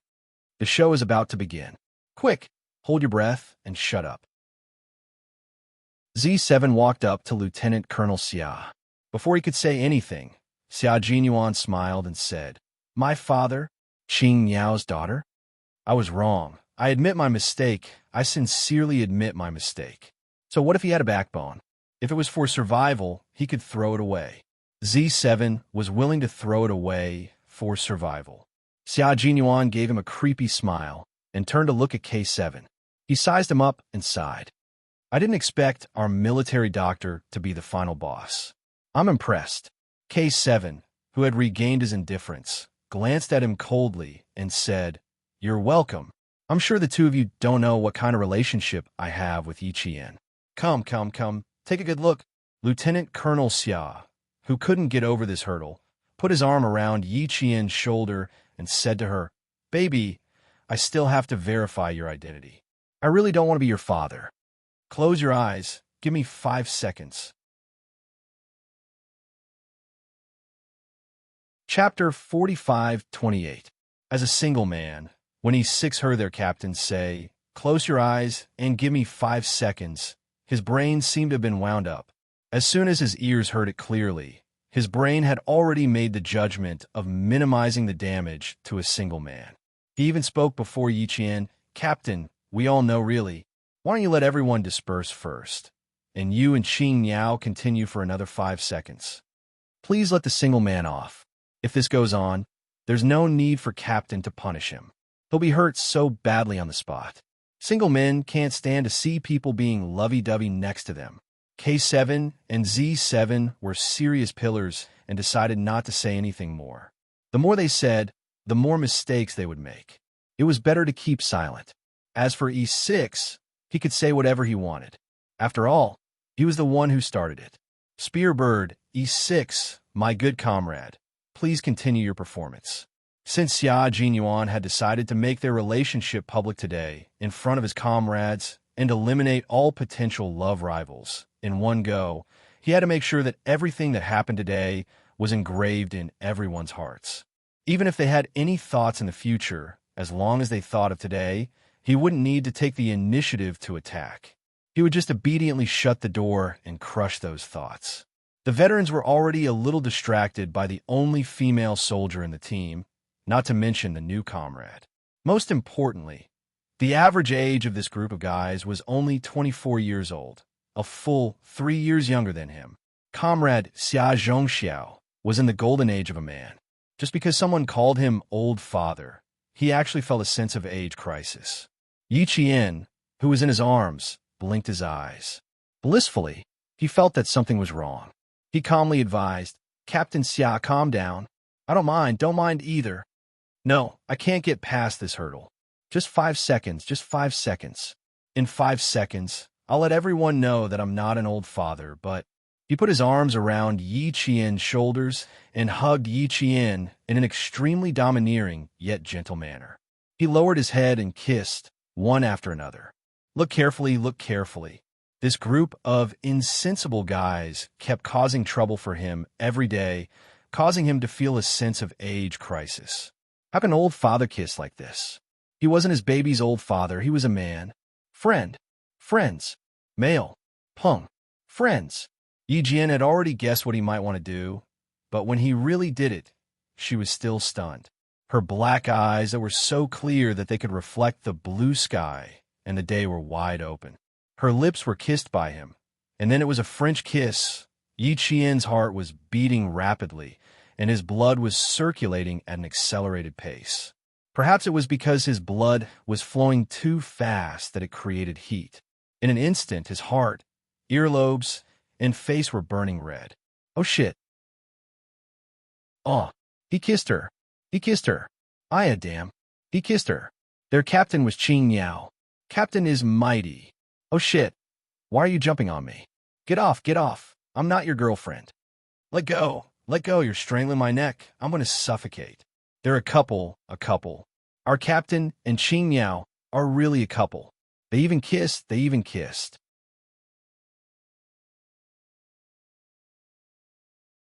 Chapter 45:29. Why were they so excited? They had been locked up deep in the mountains for more than 2 years. They watched the news on TV, watched the military channel for entertainment, and even went on vacation from one side of the mountain to the other. They had to study whether a bird was male or female when they caught it.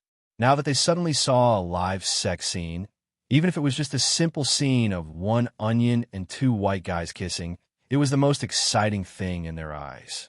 Their hormones went through the roof, and their adrenal corticosteroids erupted like a volcano. They wanted to be calm, but they couldn't. They couldn't stay calm. In fact, the veterans were the same, just slightly more reserved. Baihe, who was standing in front, looked back at the new comrades behind him who were so excited that they looked like they were hugging and kissing a girl.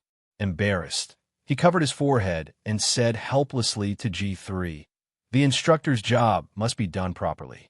The veteran's marriage hasn't been settled yet, and now there's another group of bachelors.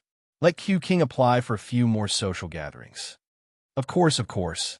You have to hurry up too. I have a wife and a child now. Ha ha ha.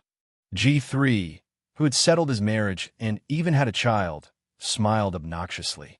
Bai rubbed his fist and looked back with a smile. G3 hugged his helmet and patted Bai's shoulder gently. He glanced at V8, GK, and the other veterans. You're not fighting alone. You're not lonely with someone accompanying you. You've been kissing for more than 10 seconds. Why haven't you let go yet?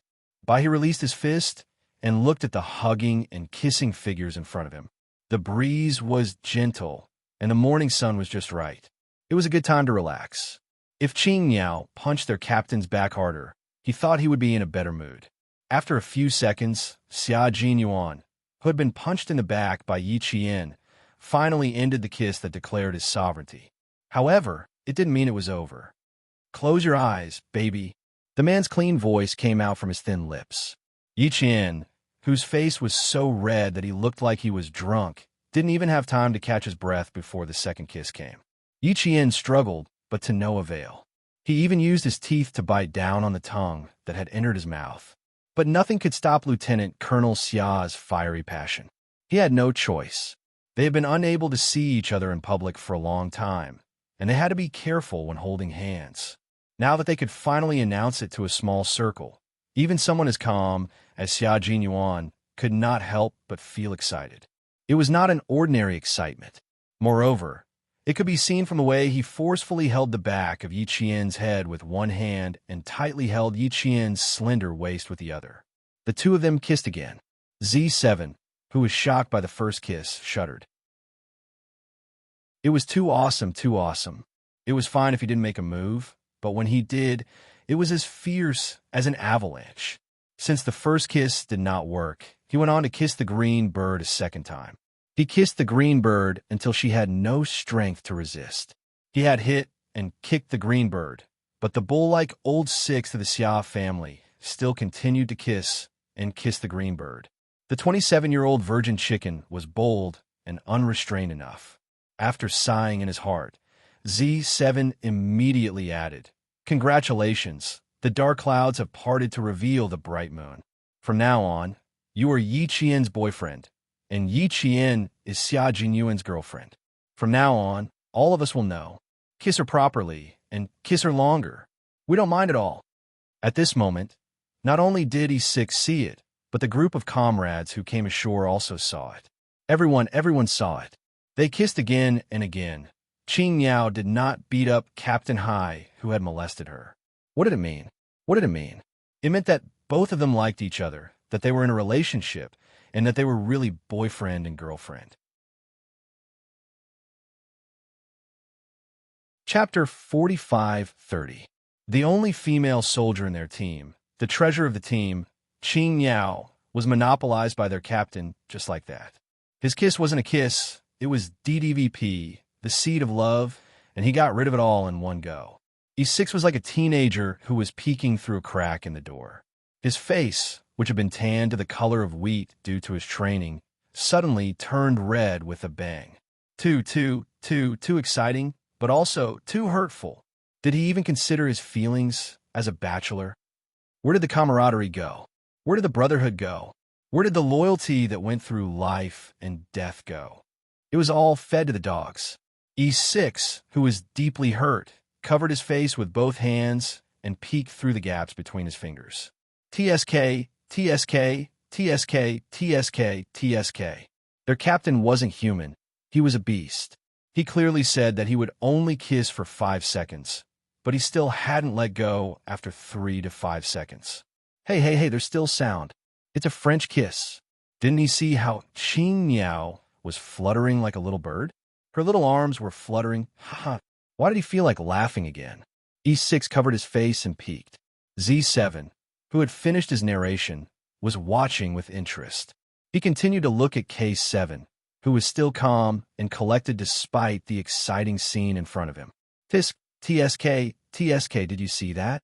The sorrow of an old virgin. K7, who was also an old virgin, glanced at Z7's neck. Z7 subconsciously covered his neck, which was as cold as a scalpel, and silently took 3 steps away from K7. The more he spoke, the more mistakes he would make. He forgot that K7 was also a sad old virgin. Yi Qian's arms were sore from pounding, but she couldn't stop Xia Jinyuan's deep kiss. She closed her eyes and was so embarrassed that even her toes curled up. "You're having a nosebleed." "I'm young and impetuous. I haven't seen a live movie in a long time, so I'm a little agitated." It's okay. I just need to wipe it. Quick, go into the river and splash some cold water to stop the bleeding. If it doesn't work, take a bath." Her voice was so excited that it sounded like a mouse stealing food. It was like a thin thread of ice that floated into Yi Qian's ears bit by bit. Bit by bit, it cleared up Yi Qian's dizzy mind. Without any hesitation, he lifted his foot and stomped Xia Jinyuan's foot with the heel of his military boot. His hands were no longer just hammering his back, but placed on both sides of his waist and twisted. Completely intoxicated by the kiss, Lieutenant Colonel Xia's handsome face contorted as he finally ended the French kiss. After escaping from his evil clutches, Yi Qian was already sweating profusely. She was so shy that she wanted to run away again. However, on second thought, she couldn't let him face it alone. She gritted her teeth and controlled her legs, which were about to run away at any moment, and walked side by side with Xia Jinyuan. Her right hand didn't stay idle. She continued to twist Xia Jinyuan's waist.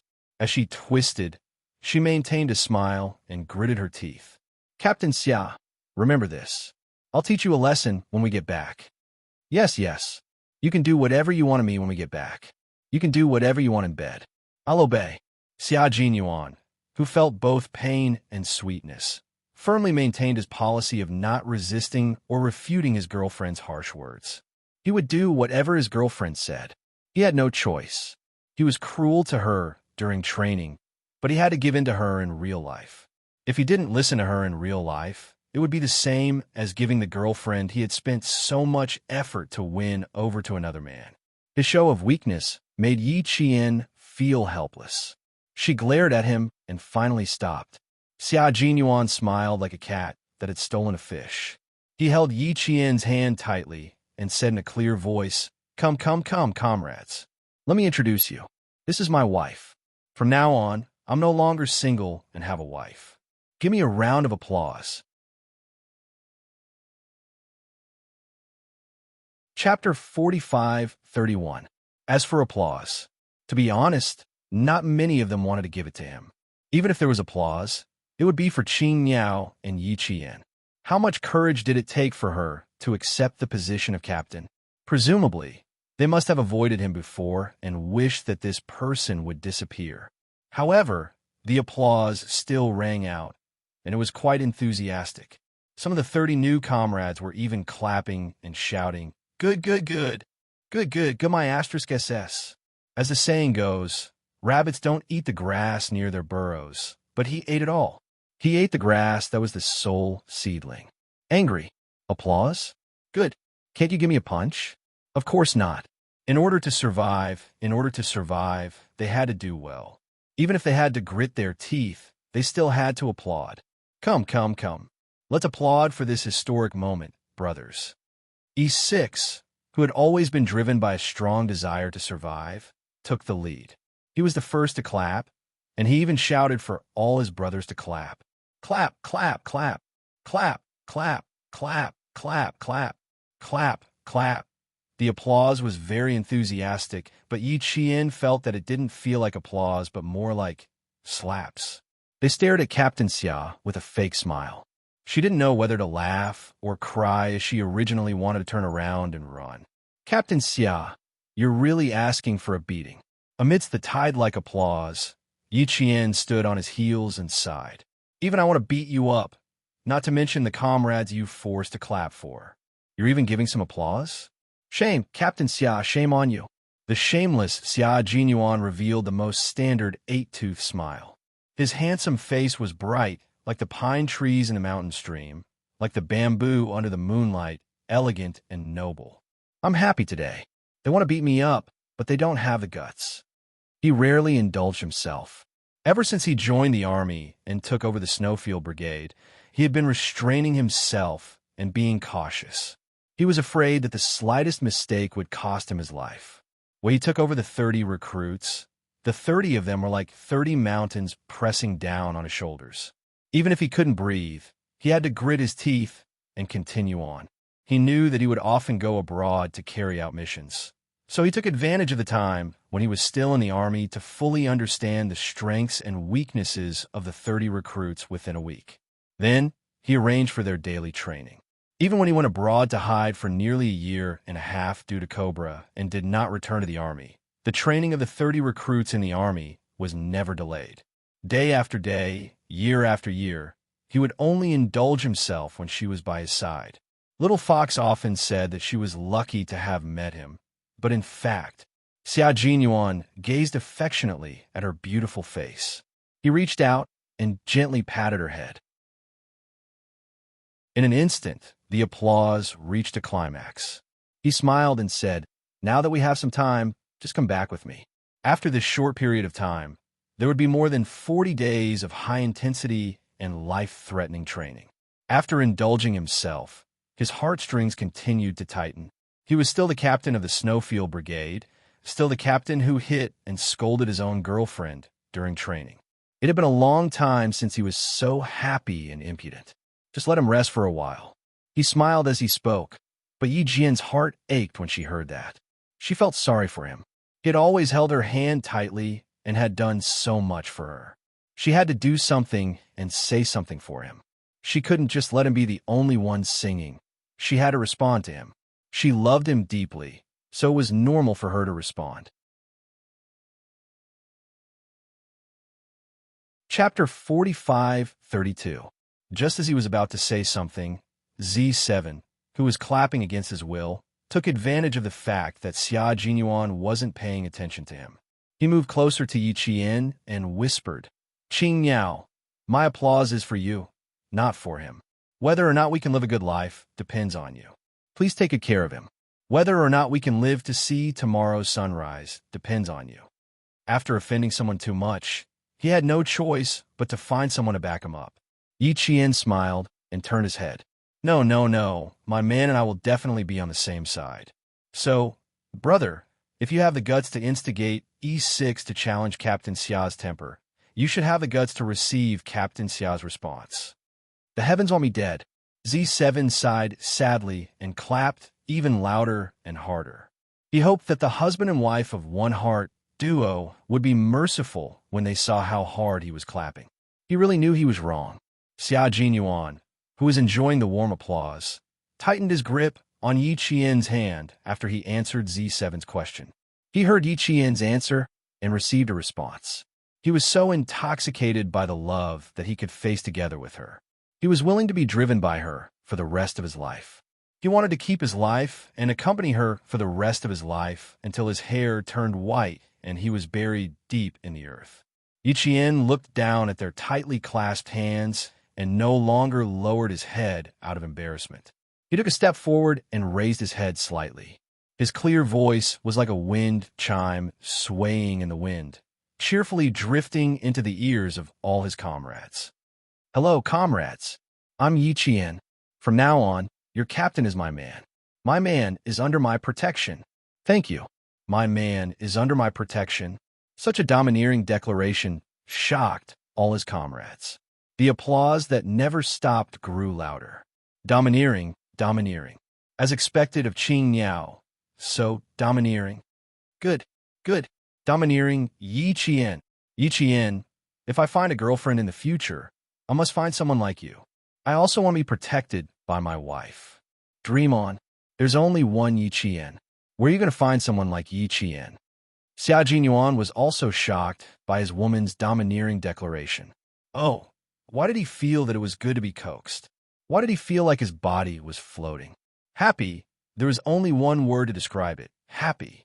The most beautiful love in the world was nothing more than receiving a return of deep affection and reciprocating it with deep affection. This time, the applause did not stop for a long time because of Yi Qian's domineering declaration.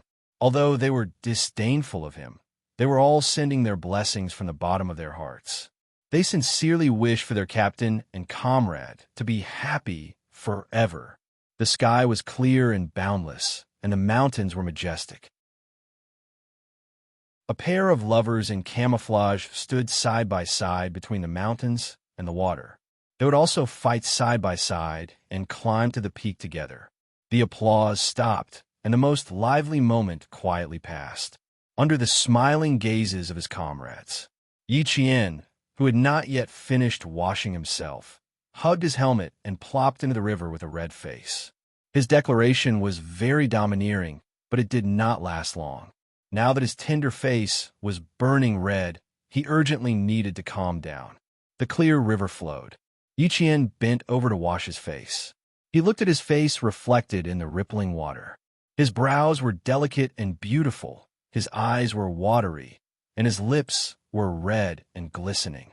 He simply did not dare to look at himself anymore. He did not dare to look at himself. Yi Qian splashed handfuls of water on his face, hoping that the heat on his face would dissipate quickly. Chapter 45-33. Yi Qian was washing his face in the river while Xia Jinyuan was surrounded by his comrades. Thousands of words could be summed up into one sentence. "Captain Xia, please teach me how to chase a girlfriend." Colonel Xia, who was sitting in the middle, hugged his gun tightly and looked around. He cleared his throat and spoke with an expression that said, "First, you have to wear her down until she softens. Then, you have to chase her until she has nowhere to run. Finally, you have to confess to her and make her unable to leave you. Here's my experience. Use it well.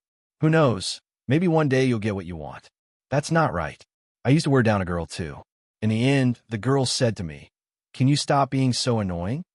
I was so hurt that I didn't dare to chase girls anymore. Z7, you have a lot of experience in love. Come and teach him. Xiao Yuan didn't really want to tell his comrades about his and Yi Qian's love story. This was a private matter that belonged to him and his wife. He couldn't say it. He couldn't say it. Colonel Xia, who was still acting like he had a lot of experience, immediately asked Z7 to come out. How to chase a girl. He really didn't have any experience. All his experience was used on Yi Qian, but it was only effective on Yi Qian. This was because he only bowed and spoke to Yi Qian. He didn't care about other girls, nor did he give them a second glance. Just like that, Z7 was pushed out and became the love consultant for the 30 new comrades. Xiao Yuan stood up and left the discussion. He stood up, and a few of the old soldiers stood up as well. I'm really shocked today. I really didn't expect you and Yi Qian to be a couple. Bai he rubbed his temples, indicating that he still hadn't digested the shocking news. It's too sudden. Captain, did you just catch up with Yi Qian and were afraid that she would run away? So you quickly announced your relationship with her? Xiao Yuan replied with a smile. You're wrong. She confessed to me when she was in her second year of high school, and we were together when she graduated from high school. We've been together for more than 3 years. He confessed to Yi Qian when she was still in her second year of high school. They got together the year they graduated. V8 held back for a long time before spitting out 2 words to express her feelings. Beast.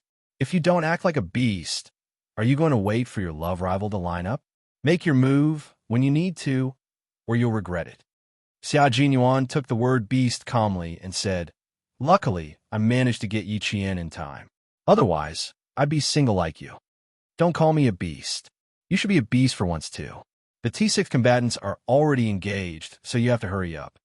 V8 was speechless. He didn't want to talk anymore. The white crane was gentle. It could not bring itself to scold people, so it could only shut its mouth and not say anything else. He had great foresight and could only be admired. GK didn't want to say anything either. He didn't see any signs, not even a little bit. He even discussed who would pluck Qing Yao, but he never considered that their captain was the flower thief. Sneaky, too sneaky. Sorry, I didn't tell you guys before. I'm sorry, brothers. She's shy, and saying those words in front of us today has already exhausted all her courage. Brothers, for my sake, don't disturb her. I'm afraid she'll feel awkward. They walked upstream, away from their comrades who were sitting in a circle. They stood together and looked at the undulating snowy mountains in the distance, listening to Xiao Yuan's sincere request. For a moment, he was the only one who spoke, and the rest of the veterans listened quietly.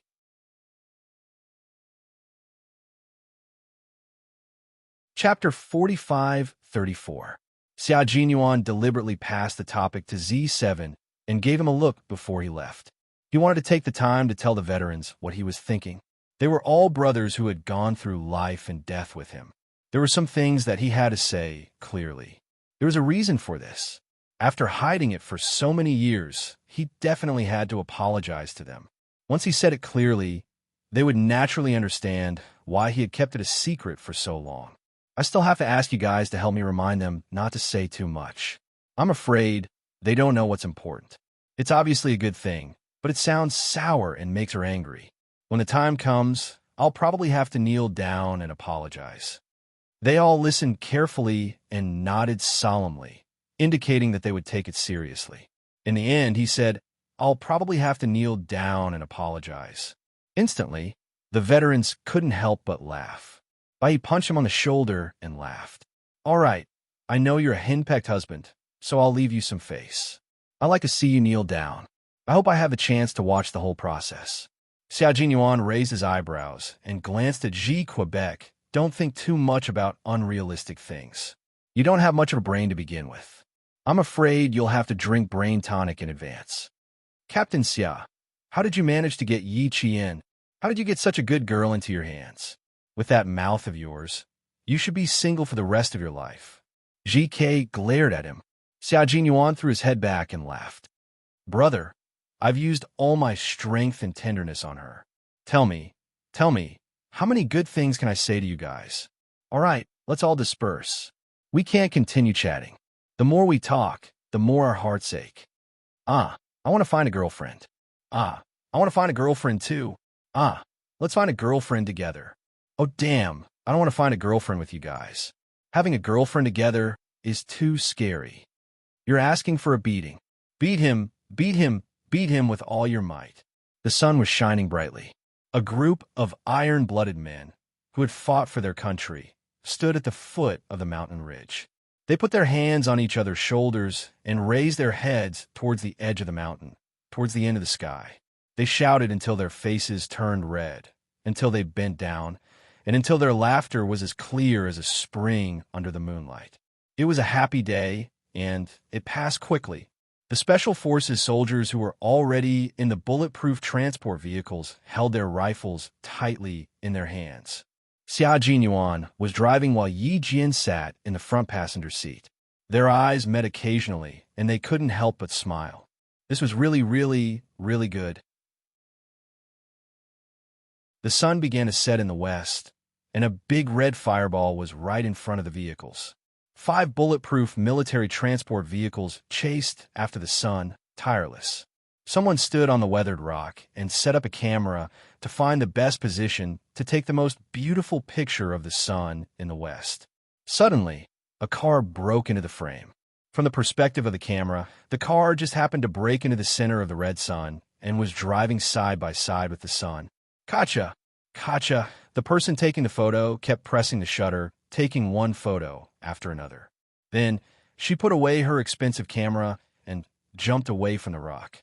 She quickly found another shooting spot. This time, she had the scenery of 5 cars in the same frame. One was the setting sun, and the other was the cars. Although it was not the desert, it was a magnificent scenery in the desert. In the car, Xia Jinyuan put away his binoculars and turned on the microphone. On the right, someone is taking photos. Go and see who it is.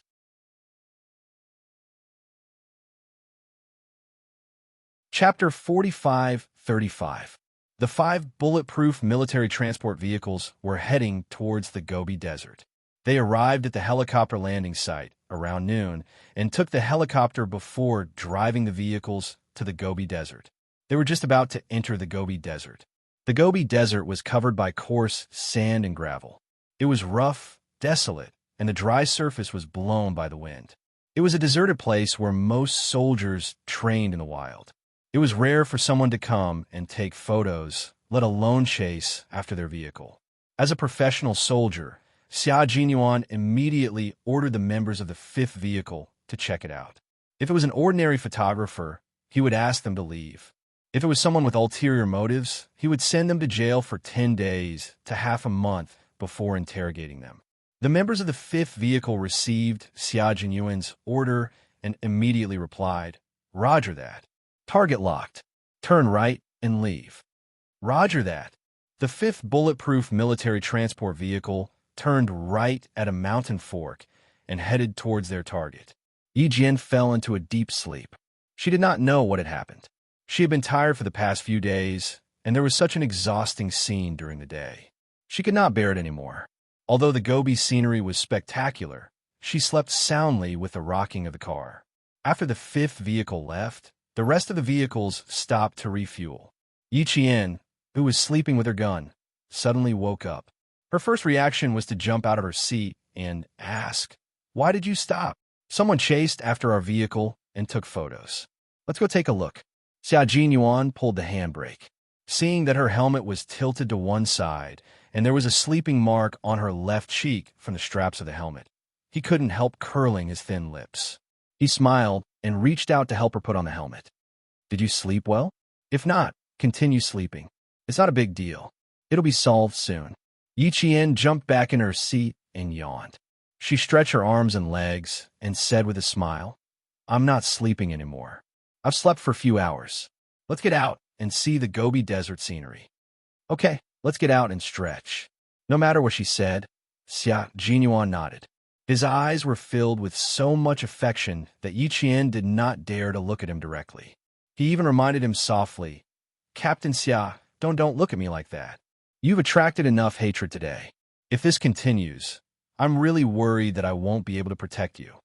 Xia Jinyuan, who was about to open the door and get out of the car, sat back down and leaned towards Yi Qian again. He was so agile that every move he made was quick and fierce.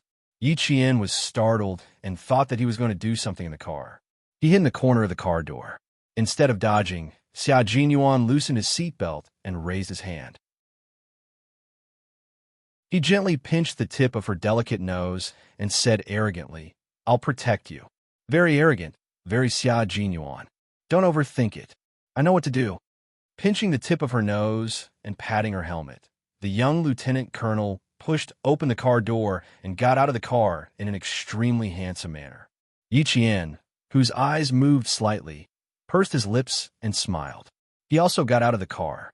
She would not tell him that she was shocked by his handsome action of getting out of the car just now. She would just keep it to herself and be happy about it. At this time, the sun had already set and only half of the sun was visible. With the half of the sun as the center, large patches of golden sunlight spread out like Buddha's light. However, the area it illuminated was limited. The surrounding area was already covered in smoke, and the night was invading. Yi Qian, who was leaning against the front of the car, opened the military water bottle and drank a few mouthfuls of snow water from the river. The cold snow water that entered his mouth seemed to carry the fragrance of snow, making him feel refreshed.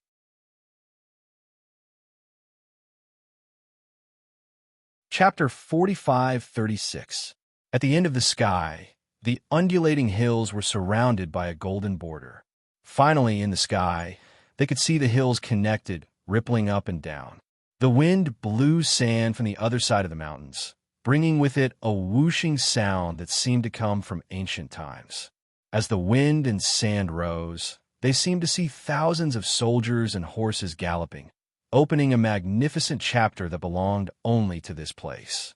The place where they stopped was considered a desert oasis, surrounded by low, spiky shrubs that grew here and there.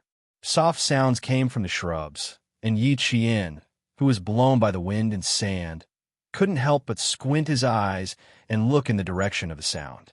He saw two sandhoppers flapping their short legs, eating the fruit from the shrubs quickly.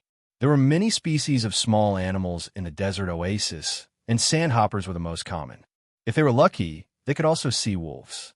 The road they took had border checkpoints, and there was almost no sign of human habitation in front of them. Therefore, there were many more small animals in the oasis than in the oasis where tourists could visit. Even their courage seemed to be a lot bigger. The sound of footsteps came. Yi Qian, who was leaning against the front of the car, didn't need to turn around and know who was coming.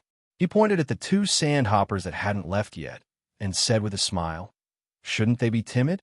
Why are the sandhoppers so bold here?" "They didn't see you, so of course they're bold," Xia Jinyuan said. Two sandhoppers, which were about 2 meters away from them, fled into the depths of the forest like arrows.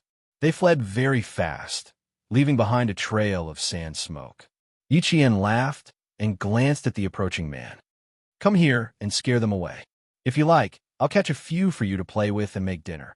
It was impossible to prepare their own food in advance for dozens of days of training in the desert. Except for the water that would be airdropped, the rest of the food would be eaten on the day of hunting. Wild rabbits and snakes could be eaten, but whether it was too cruel or not was not within the scope of consideration. They were willing to protect small animals, but in order to survive, they had to save their own strength. The team members who were resting had already gone into the bushes to look for food to fill their stomachs for the night. With their skills, it wouldn't take long for them to return with a bountiful harvest. Wherever they went, all the small animals within a radius of a few kilometers all fled, not daring to come close. The fiery red sun had completely set, and the sky was about to turn dark. The blowing dust seemed to be even stronger than before. Further away on a mountain, there was a huge cloud of gray wind that seemed to be rolling something over. Xia Jinyuan, who was leaning against the front of the car with Yi Qian, originally had a satisfied smile on his face, but in the next second, his face suddenly darkened. He turned around and supported himself with both hands on the front of the car to climb up to the steel door. After observing for a few seconds, he said to Yi Qian in a deep voice, "Give me the binoculars." Yiqian immediately moved aside, opened the car door, and took out his binoculars. Xia Jinyuan took the binoculars and looked at the sky for about 30 seconds. Then he jumped up from the front of the car and said, "There's a sandstorm. Get in the car." "Sandstorm?" Yiqian's eyes narrowed as he answered, "Yes, sir." He quickly jumped into the car with his gun. She had never driven a bulletproof military transport vehicle before, so she could only continue to sit in the passenger seat. Xia Jinyuan didn't get into the car immediately. Instead, he informed all the team members to gather immediately. The team members who went to the bushes to get dinner for the night hadn't returned yet.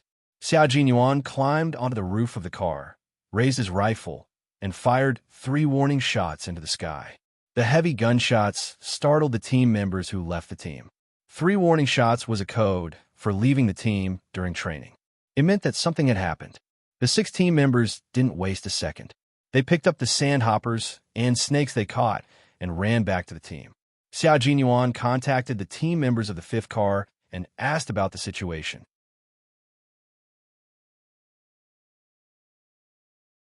Chapter 45-37. The T6 combatants' laughter could be heard over the wireless headset. "Captain, something very, very interesting has happened here. I'll tell you about it when we get back." "Ha ha ha, I can laugh for a year." "No, it's our brothers who came here who can laugh for a year." "A sandstorm is approaching. Quickly return to the team." Xia Jinyuan did not laugh. The sandstorm was approaching at high speed, and they happened to be at the bottleneck where the sandstorm was closing in. It was very likely that the sandstorm would turn into a sandstorm tornado, and the sandstorms in the Gobi Desert could really be so powerful that they could send cattle, sheep, and humans flying. "Yes, sir." The T6 combatant, who was laughing so hard a second ago, stopped and said seriously, "5 vehicles, return to the team immediately. Return to the team, return to the team. A sandstorm is approaching. Everyone, return to the team." The 5 vehicles were not far away, and soon, the sound of wheels rolling over gravel could be heard coming from the narrow brown hills. The 5 vehicles arrived and quickly drove away from the bottleneck of the Gobi Desert. When the 5th vehicle returned to the team, Xia Jinyuan asked around and found out that it was not a spy but a cameraman with an access pass. His surname was Qin, and he probably had a powerful background. Otherwise, how could he have gotten an access pass to this restricted military zone? Xia Jinyuan was not afraid of having a powerful background. He just found it troublesome. As he drove, he frowned and said, "It's not convenient for us to bring her along. We'll send her back to where we came from after the sandstorm passes." After a slight pause, he added, "Find the nearest shelter. Bringing an outsider along would be a big problem for them. If they hadn't caught up with the sandstorm and released her on the spot, they would have just gone wherever they were supposed to go and ignored her. But the sandstorm had come at such a coincidental time that it was impossible for them to sit back and do nothing about it. They could only lead the team back to the team first." Yiqian did not pay much attention to it. These matters were all handled by the captain. The T6 combatant, who was sitting in the passenger seat, was still laughing until his neck turned red. "Captain, I'm telling you, something big is going to happen this time." The cameraman took a liking to V8 on the spot and made a scene of him snatching an innocent man in front of our brothers. Xia Jinyuan slammed on the brakes on the spot. The terrain ahead was uneven to begin with, and the car was bumping along the way. When he slammed on the brakes, everyone in the car fell forward. Yiqian even fell so hard that he had to hold on the dashboard with both hands to prevent himself from hitting his head. What happened? With a dark expression, Xia Jinyuan stepped on the accelerator again and looked for a shelter nearby. "Have you confirmed her identity?" Xia Jinyuan couldn't be blamed for being suspicious.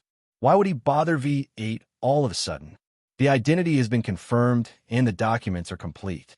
As for what happened, none of us understood. Not to mention, she's quite pretty. I don't know how she got entangled with 6, but he was so angry that he almost vomited blood. Even now, he's still saying in my ear why I didn't ask him to capture that girl back then. It was such a good opportunity, but he gave it to V8 for nothing. The T6 combatants slapped their thighs and laughed maniacally. The E6, who was driving, had a look of resentment on his face. The back of the car was bustling with activity. The 7 Special Forces soldiers looked at each other and lowered their heads, laughing until their stomachs cramped. The pitiful V8 was struggling in its death throes. Sit further away. Sit further away. Men and men.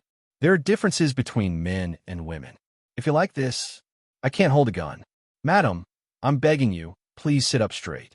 You're still squeezing. You're almost squeezing me out of the car. Madam, what are you trying to do? Can a fainted person move like you? Don't pretend anymore. I'm begging you. Brother, can I switch seats with you? I have no place to sit. Don't help my arm, let go. My gun.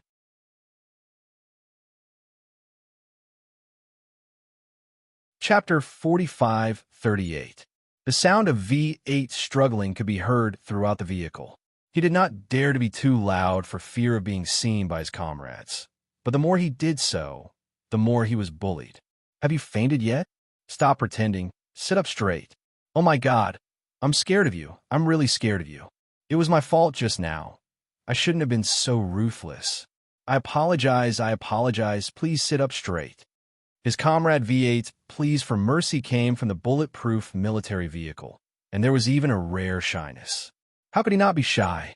He was suspected of being a spy, but in the end, he was blamed.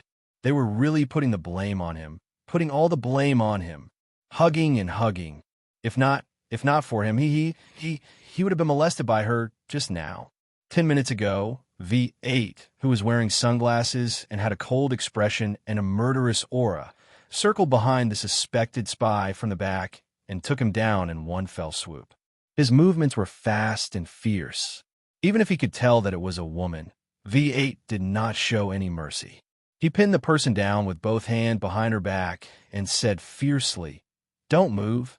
I'll cripple you."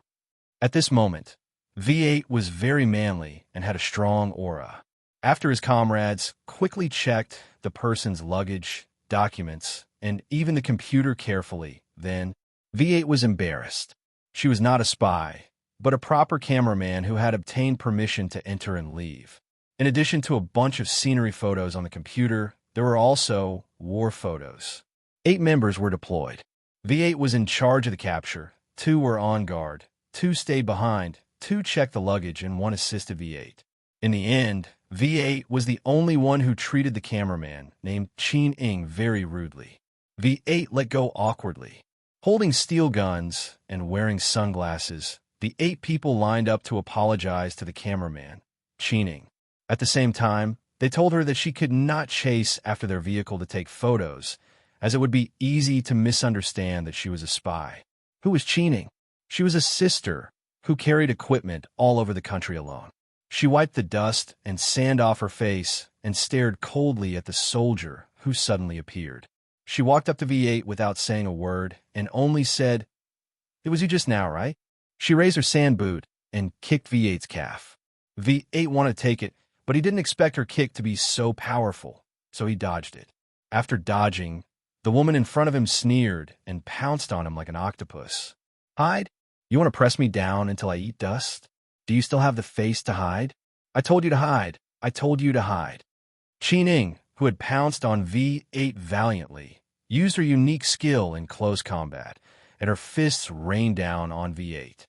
The T6 combatants had never seen such close combat before, so they were all dumbfounded. V8 was also dumbfounded. He was still holding a gun in his hand, and this woman had pounced on him without any regard for her life. Her legs were hooked around his waist, and it was as if she was riding on him. The feminine softness rubbed against him, causing him to lean back repeatedly to avoid being wrongly accused of taking advantage of her later. He dodged, but she hit him even harder. In the end, she hit him so hard that even his helmet fell off. After the helmet fell off, the scene suddenly changed, and it became like this, and now a domineering woman bullying a man. He squeezed, dodged, and shrunk toward the car door.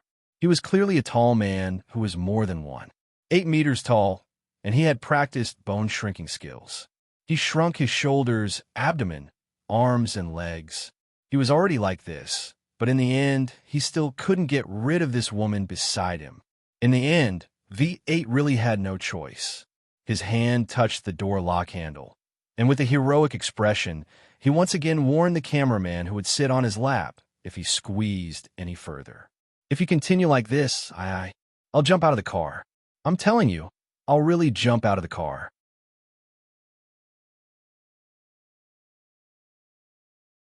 Chapter 45:39. Everyone in the car, including all their comrades, heard it.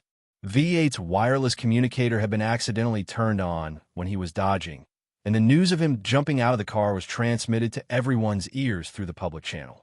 They were all stunned. What was going on? Jumping out of the car? What were the brothers of the fifth car doing?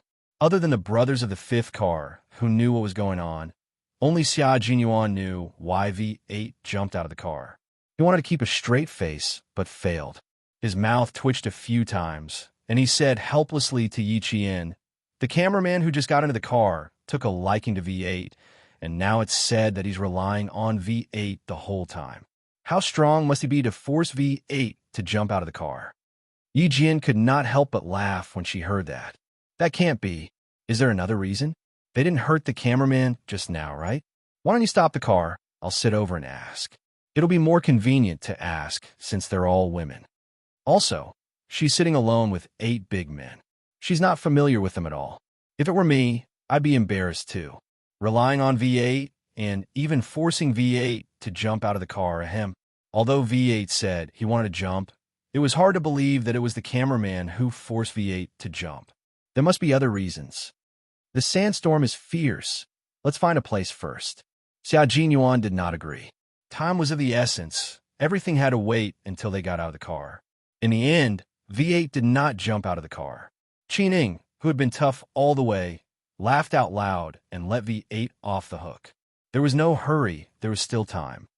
"I'm sorry. I have a problem. I feel guilty after hitting someone, so I need to find a sense of security. I'm sorry for causing you trouble." Qining was back to normal now. She brushed her hair and apologized sincerely with a proper attitude. She smiled at V8. "I'm sorry for making things difficult for you. Please forgive me."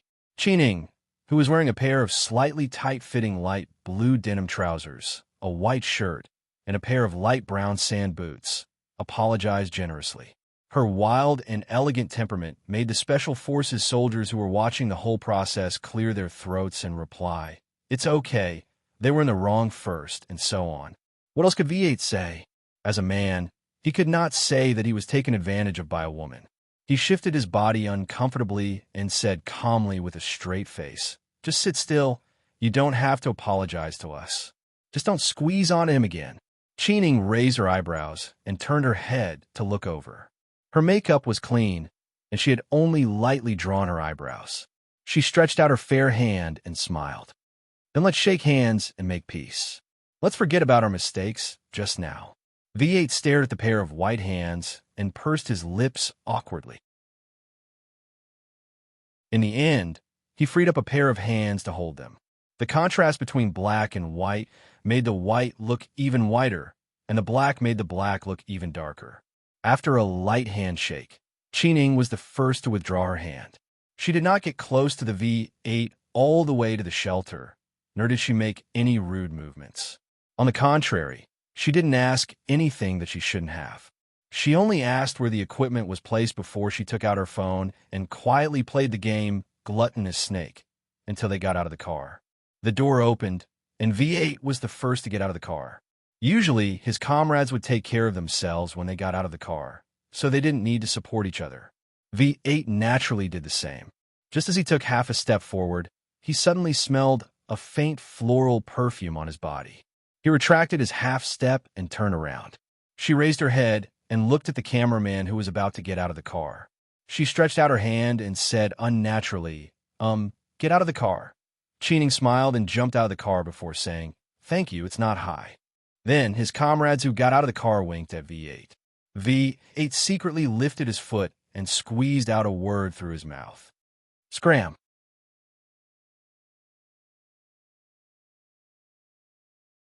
Chapter 45:40. V8, who was carrying a gun, was so embarrassed that he only wanted to stay away from this photographer with a strong personality. He could not take it at all and did not dare to stay with her.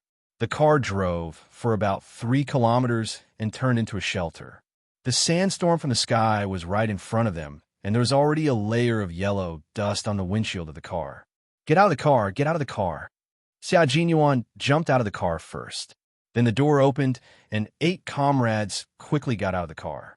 The rest of the car stopped and got out of the car immediately. When the sandstorm arrived, the sky was filled with yellow sand. V8 said to Qining, "The sandstorm will arrive soon. Go up quickly." Qining looked at the young officer who had a cold expression under the helmet and pointed to the team member who was holding the camouflage cloth. Her expression was the same as before, and she said calmly, "I know. Go quickly." To be able to carry such heavy equipment and run to the deserted Gobi to take photos alone, V8 glanced at her. I did not say anything else. He picked up the rifle and immediately went to do his own thing. In order to not be covered by the sand, all 5 cars had to be covered. Qining did not go up alone. She stood in the yellow sand less than a meter away from the view of the young officers and waited for them to throw the camouflage cloth over. She also joined them and tightened the camouflage cloth that was dancing in the wind to cover the cars tightly. V8 tied the rope to the wheel and was about to tie it to the second wheel when he saw a woman kneeling on the ground. She pulled the rope tightly and her body went under the wheel. Then she stuffed the rope out of the gap between the rims and fastened it to the other end. She did it alone without any help. After she was done, she did not say anything and ran to the shelter with one hand covering her eyes. V8 frowned, took off his helmet, and quickly caught up. He said sorry and put the helmet on Qinying's head. Then he wrapped one hand around the back of her neck and hugged her shoulders tightly to protect her all the way to the shelter. Yellow sand whizzed through the air. There were also many gravel mixed in the sand that smashed into the helmet. The V8 that was not wearing a helmet was hit on the forehead by the sharp gravel. Blood flowed out in a zigzag pattern, but it was blocked by the yellow sand that hit his face. It actually had the effect of stopping the bleeding. V8 did not make a sound even when he was bleeding. Qining had been hit by the gravel twice, so she knew that the young officer who had been running with her in his arms and whom she had been looking for 5 years, must have been hit in the head or even injured. 5 years, 5 years. How many days and nights had it been? That photo she had taken had to be developed several times a year, and the edges of the first photo would eventually be worn out by her fingers until the color faded. Now, she had a photo album in her backpack. It was filled with photos of him alone, and it was also the only photo she had. The number of photos she had developed over the past 5 years was the number of photos in the album. Even if it was worn out, she could not bear to throw it away. She couldn't find him after a long time, and they didn't meet again after a long time. It was as if he didn't exist in this world. She was so late that she thought she would have to wait for another 10 years. Never would he have thought that there would be a glimmer of hope at the end of the tunnel. He was forced to get married by his family's empress and fled to the Gobi to relax. While he was at it, he took a few sets of photos for his living expenses. Who would have thought? Who would have thought that he would inadvertently run into her again? She couldn't find him no matter where she looked, but once again, she accidentally bumped into him. How could he not be excited? He was so excited that he did not care about a woman's modesty. She hugged his head and kissed him fiercely. She originally wanted to kiss his mouth, but she stopped abruptly and kissed his face. Kissing his face was enough to make her drunk from excitement. She was really drunk. She was so drunk that she could not believe that she had really run into him. She was so drunk that she pestered him all the way, but secretly she kept pinching her thighs to confirm that she was not dreaming. It was not a dream. It was not a dream. She pinched her thighs as proof that she was not dreaming.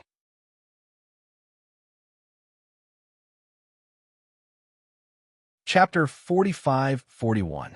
Although the him in the car was a little different from the him in the photo, the moment he grabbed her and the moment he hugged her just now, he was the Chinese soldier in the photo who was covered in bloodlust and had the unyielding spirit of never giving in. She confirmed that he was the person she was looking for. Is everyone here? Is everyone here? Get into teams and count the number of people. G3 rushed in and shouted loudly. Just as he finished shouting, T6's tense voice was heard. My team is still short of V8 and that cameraman. Just as he finished speaking, V8's voice was heard. Reporting. T6 immediately let go of his grip. The cameraman, who was supposed to be the first to come up, was nowhere to be seen, which made him a little worried. Now that the two of them had come together, they were safe and sound. The comrades in the first car were in the innermost part of the naturally sunken cave. Yi Qian was patting the dust off her face and body. Xia Jinyuan patted the yellow sand off her back and said in a low voice, "Go and find out more about her situation. Tell her that after the sandstorm passes, immediately send her back to where she came from." Okay. Yi Qian nodded. After patting the yellow sand off her back, he patted Xia Jinyuan, who was also covered in yellow sand. In order to avoid arousing suspicion, the two of them deliberately chose a dark corner.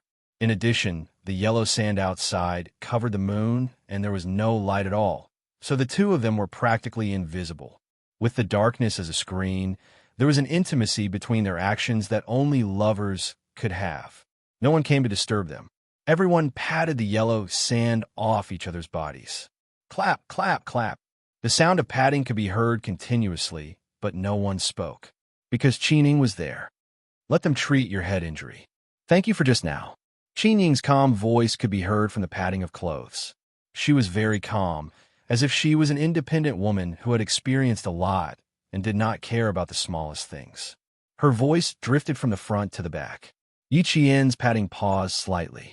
His eyes narrowed slightly as he tried to recall where he had heard this somewhat familiar woman's voice before. He patted the yellow sand off Xia Jinyuan's back slowly and slowly recalled until he remembered. Captain Xia, I've seen her before. You've seen her before? Where? Xia Jinyuan suddenly turned around. Were you patted too?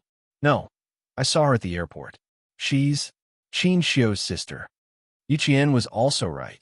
After going around in circles, Ms. Qin, who they suspected of being a spy and then a photographer, was actually Qin Xiu's older sister. If she was Qin Xiu's sister, then there was basically no problem. He still couldn't follow them. Those who needed to be sent away had to be sent away. You don't have to show yourself. Leave when the wind stops. Take a break.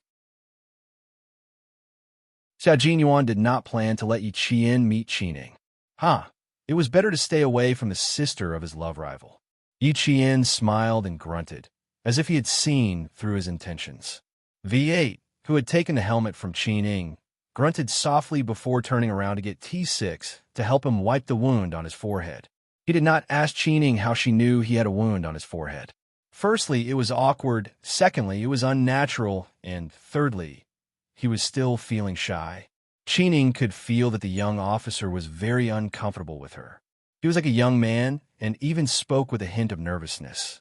TSK, what a naive soldier. It was better to let her keep such a naive soldier so that he wouldn't be harmed by others. After searching for him for 5 years and meeting him again, he was harmed by another woman. She might as well just shave her hair and become a nun instead of getting married. No matter how smart V8 was, there was no way he would allow himself to be targeted like this. He also did not expect that after he had asked him to find a girlfriend during the day, he would be pestered in the evening. V8, who did not think much of it, was still focused on staying away from Qining.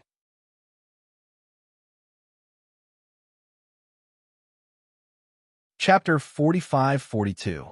After patting off the yellow dust on her body, Qining did not immediately look for V8. She was still very excited. She clearly had a lot of things to say to the young officer she had been searching for 5 years. She had clearly spent countless nights thinking about what she should say if they met again one day and what kind of good impression she should leave on him. In the end, Qining, who silently wiped off the yellow dust on her face, recalled her previous actions. Even though she had always been carefree, she could not help but cover her face in regret. She had been a little too enthusiastic just now. She did not know if she had scared that naive Special Forces soldier away. He was probably scared. He even said that he wanted to jump out of the car. So what if he was scared? She would not give up just because he was scared. 5 years. 5 years. 5 years. Only this man's figure was in her mind. For 5 years, every time she woke up from her dreams, she would see that man's eyes. Giving up was impossible. The sandstorm outside was frighteningly large. They were already in a good position to shelter from the wind, but there was still sand pouring in.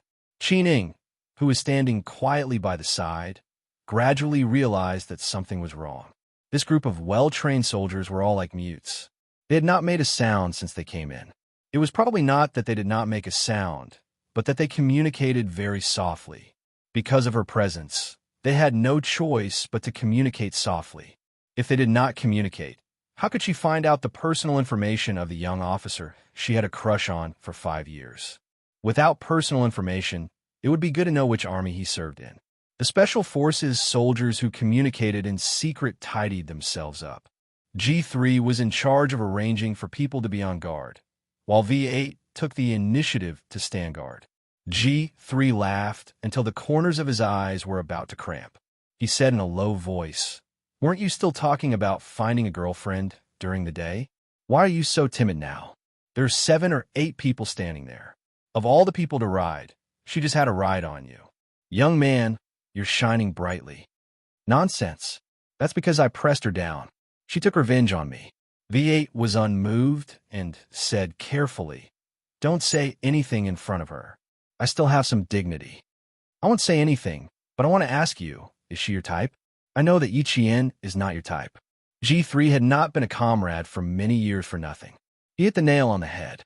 V8 was silent for a while before he laughed. "Don't mess with me. It doesn't matter if I'm a guy, but she's a girl. Her reputation is very important. All right, I'll go stand guard. You guys can rest." He didn't say that he liked it, but he didn't say that he didn't like it either. G3 thought to himself and deliberately provoked him. "You don't like this, you don't like that. Could it be that you like Yichien?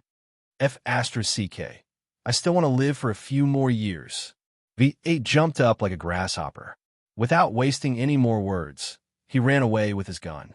Yichien was not bad. Her personality and temper were very good, but she had a cold aura about her. She would be good as a comrade, but as a girlfriend, Captain Xia's girlfriend was the most suitable. Not everyone could be loved by everyone. Everyone had their own preferences. No matter how outstanding Yichien was, she was not V8's ideal girlfriend. Of course, Yichien did not need any other men to express their love for her. What kind of person did V8 like? G3 thought about V8's first few months in the army. If it wasn't for his strong abilities, J5 would have almost sent him back to his original army. He was very timid and didn't dare to communicate with others. His voice was as soft as a mosquito's. If it wasn't for the male written on his gender, one would really think that he was a girl.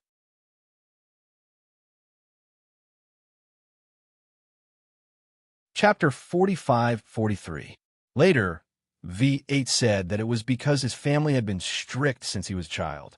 He was so strict that he only knew how to study and didn't even have a right to make friends. Joining the army was V8's biggest resistance to his parents. Even now, V8 still had a grudge against his family. His other comrades all went home when they were on leave, but V8 would only take the initiative to give up his leave and tell Captain Xia very clearly that he didn't want to go home at all. He had tried to talk to him many times, but the only reply he got was, "The army is his home, and he's very happy." Going home was torture for him, and he didn't want to go through it again. Later, Major General Yang personally called V8's home.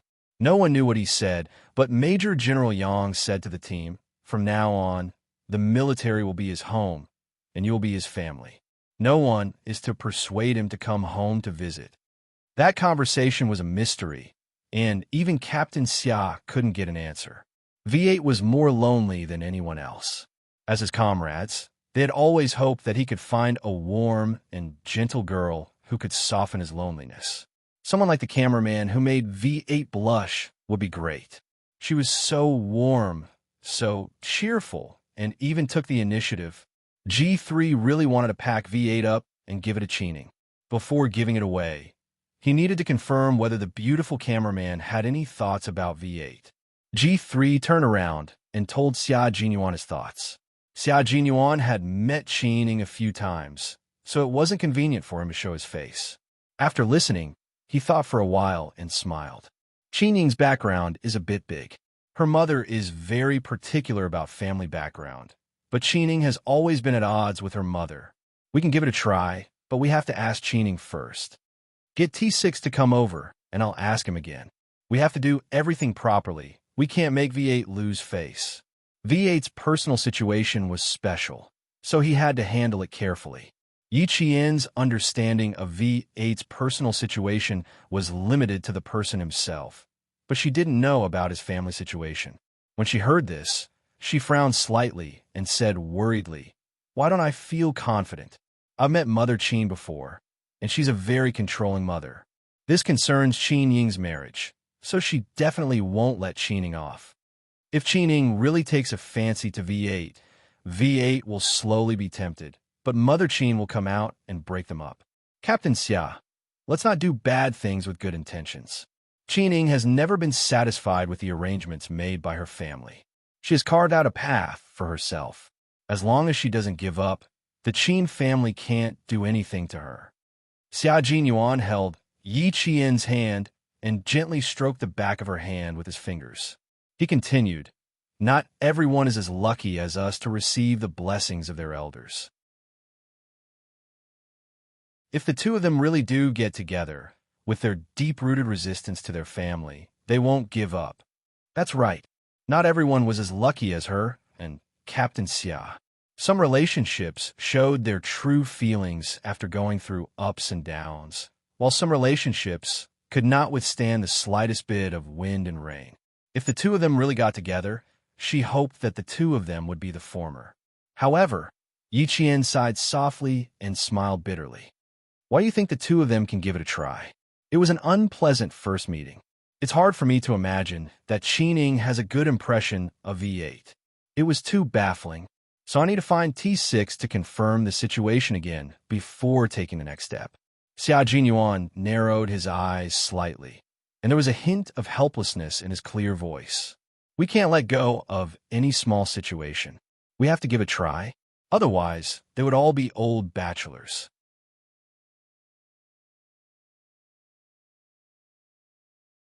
Chapter 45-44. T6 quickly came over. When he found out that even their captain wanted to pair up with the photographer and V8, his brain replayed everything that happened in detail. Xia Jinyuan, who listened carefully, simplified the complicated story and picked out the essence of it. He said with interest, "You said that Qinying pounced on V8 and hit him until his helmet fell off." Qinying was stunned for a moment before she hugged V8 and kissed him. T6 was overjoyed. Yes, we were all dumbfounded when she kissed him. Although it had been a long time, T6 still felt very happy when he thought of that scene. Unexpectedly, he really did not expect that V8 would have such a day.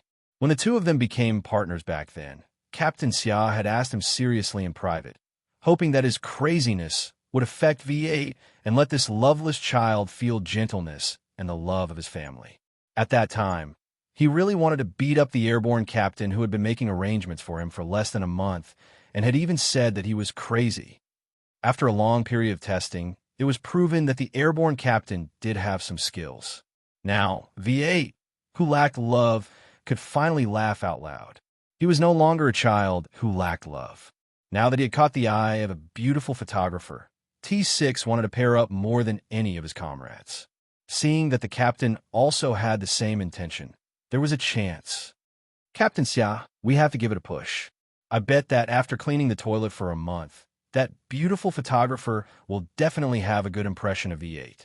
But V8, this fellow, could even say that there are differences between men and women should not touch each other in the car." It was easy to daydream that he would chase after the beautiful photographer. In the darkness, Xia Jinyuan narrowed his eyes like a scheming traitor. After thinking for a while, he said to G3 with a smile, "It's easy for a woman to chase after a man. Can Qinying get him?" TSK. Xia Jinyuan felt a pain in his back and immediately changed his words. "Whether she can get V8 or not depends on her help.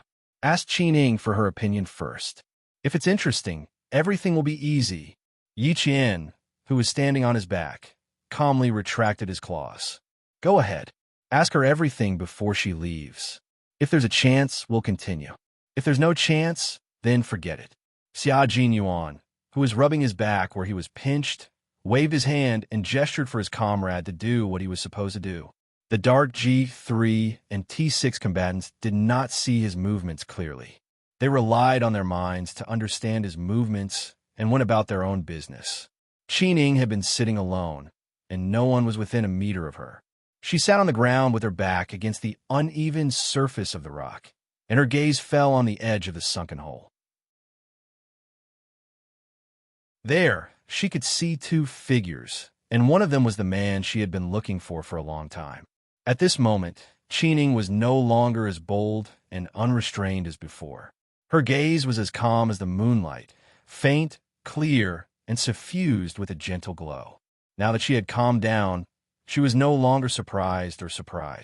Qining was like a unique painting that had been left behind in the long river of time. No one knew what she was thinking. They just sat there quietly and watched quietly, not even having the heart to disturb her. Occasionally, her eyes would move slightly, and a trace of blazing fire could be seen splashing out from the depths of her pupils. The light that burst out in an instant seemed to be able to illuminate everything. For a long time, Qining did not change her posture. She maintained a posture where she could look straight outside without moving, as if she was meditating. Someone approached, and the source of heat caused Qining to retract her gaze. She turned her neck slightly to look at the approaching figure. After confirming that the figure was walking towards her, Qining got up.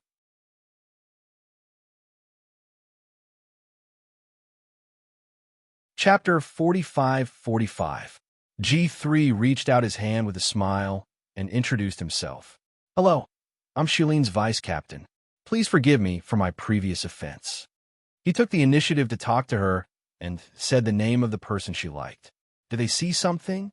If they really saw something, Qining reached out her hand and smiled. Hello, I'm Qining. You've already apologized to me several times, and I haven't been at ease for a long time. I have to thank you for bringing me along. Otherwise, I'm afraid I'd be flying freely in the air with a pile of equipment, waiting for a free fall. Generous and decent, humorous and witty, and with the handsomeness of a woman, G3 was more determined to make the two of them together. That's good. We were afraid that you would mind. Now, I can tell Shuleen that you're not angry. You can rest assured. I'm the one who should apologize. I overreacted and forced him to almost jump out of the car. Qining smiled humorously. I wanted to say a few words to him, but he didn't give me a chance at all. Before the vice captain came, I had been thinking about how to apologize to him. Haha, those two don't have to apologize anymore. They didn't take it to heart. Miss Qin, I have a question that I need to ask. G3, who was laughing, suddenly changed the topic and became particularly serious in an instant. Please answer me truthfully, Miss Qin. It's here. Qining, who had calmed down, nodded. Please ask. Miss Qin, do you know Shuleen? We met once 5 years ago. I know him, but he doesn't know me. I can't say that I know him. It's just that he appeared in my camera at that time. In the camera? When? What was V8 doing at that time? G3's eyes changed, but his voice was still as usual. Miss Qin, were you also taking photos of the scenery at that time? No, on the battlefield. I took photos of him in Nilwa. Don't worry, I was a photographer for the military times at that time. Qining could feel the change in G3. Without needing G3 to ask in detail, she took the initiative to explain it clearly. At that time, I wanted the accompanying war reporters to follow closely and interview the young soldier who had half his face covered in blood but had a fearless gaze. In the end, recalling that scene, Qining, whose heart was still throbbing, once again looked at the figure standing in front of her as straight as a spear. Her voice softened. In the end, from the time I pressed the shutter to the time I turned my head, it was at most 10 seconds before he disappeared from my camera. So, I kind of know him, but I also don't know him. Although his photo has been saved in my computer for 5 years, I didn't know his name until today. I'm sorry, but I want to know his full name. Is it convenient for you to tell me?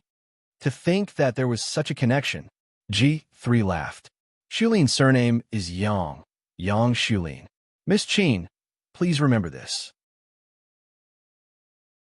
After 5 years, I didn't expect Miss Chin to be able to recognize Shulin at a glance. I have to say that Miss Chin is very good at recognizing people. Recognizing people. These two words were a little interesting. Chining quite agreed and smiled. Although 5 years have passed, to me, it's no different from what happened 5 days ago. Otherwise, how could I recognize him at a glance? Meeting again after 5 years, I couldn't restrain myself in a moment of excitement. After thinking about it, it was very awkward. Deputy Captain, please enlighten Shulin. As for me, I can't remember what I did at that time. I hope Shulin won't have a psychological shadow. Of course. From what Miss Chin means, you still want to contact Shulin in the future. What do you think, Deputy Captain? You don't really think that I have a good memory, do you? No, my memory is actually very bad.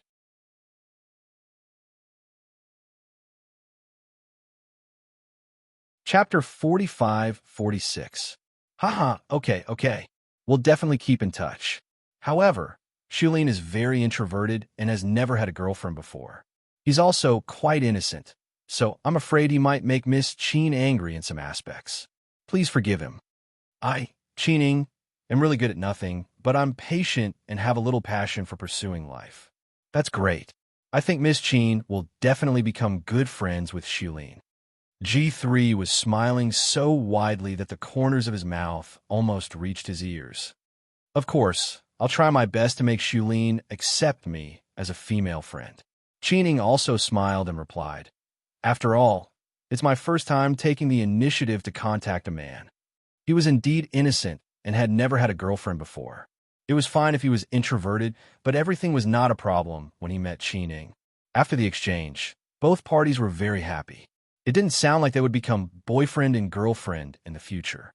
Chining also didn't say that she liked V8 for 5 years. G3 also didn't ask Chining to take the initiative to attack V8. They didn't say a word, but both of them knew the meaning behind the words. The highest level of speaking was that it seemed to be talking about something unrelated, but they could understand the true meaning behind it. As for V8, he didn't know that he had been sold out by his comrade to Chining. He stood there motionlessly and carried out his sentry duty. The power of the sandstorm outside weakened bit by bit. The night sky, covered by yellow dust, gradually became clear and bright. The bright stars twinkled, and the weak starlight illuminated the entire Gobi Desert. Chining still sat there and continued to watch while waiting for V8 to finish his sentry duty. She held a photo in her hand that had time to develop. Before she left, she would give the photo to him with her contact information attached. After completing the mission, G3 smiled and said to Xia Jinyuan, "The relationship 5 years ago really exceeded my expectations.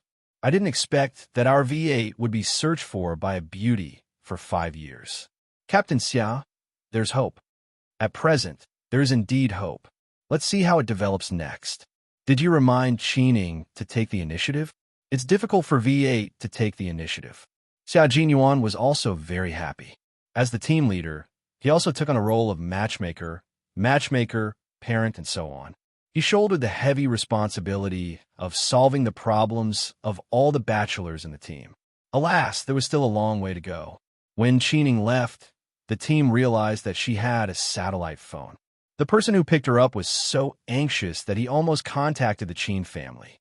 Fortunately, the call was connected in the end, and he was relieved to know that she was safe.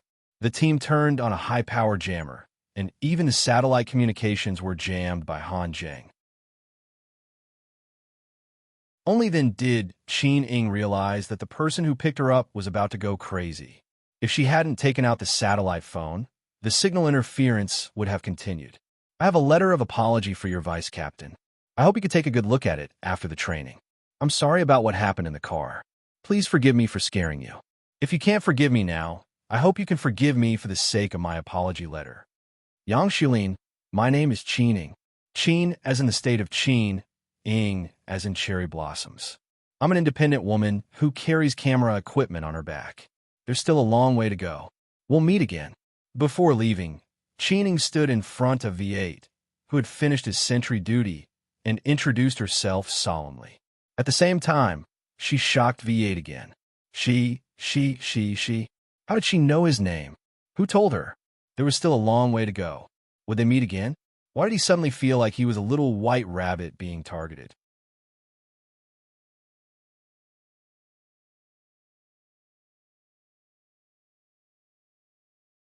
On the second day, another 4 were killed. On the 10th day, 6 of the veterans were killed, and 16 of the red team were killed. More than half of them were killed. The Gobi Desert was very hot during the day and very cold at night. The 46 Special Forces soldiers trained day after day in this extremely harsh environment. On the 20th day, everyone had lost at least 5 kilograms. Their cheeks were sunken, but their eyes were sharper with each passing day. On the 30th day, the skin that had peeled from the sun started to peel again after much difficulty. Even Ichien was no exception. Sunburn was not a normal pain. At night, it was like being pricked by countless needles. It was a burning pain. No one complained and no one quit. They persevered until the end of the training. Yiqian was the same as the male soldiers. She suffered the same kind of pain as the male soldiers. When she was kidnapped, she experienced a dagger slit her neck. In the end, she was rescued by her comrades from the red team.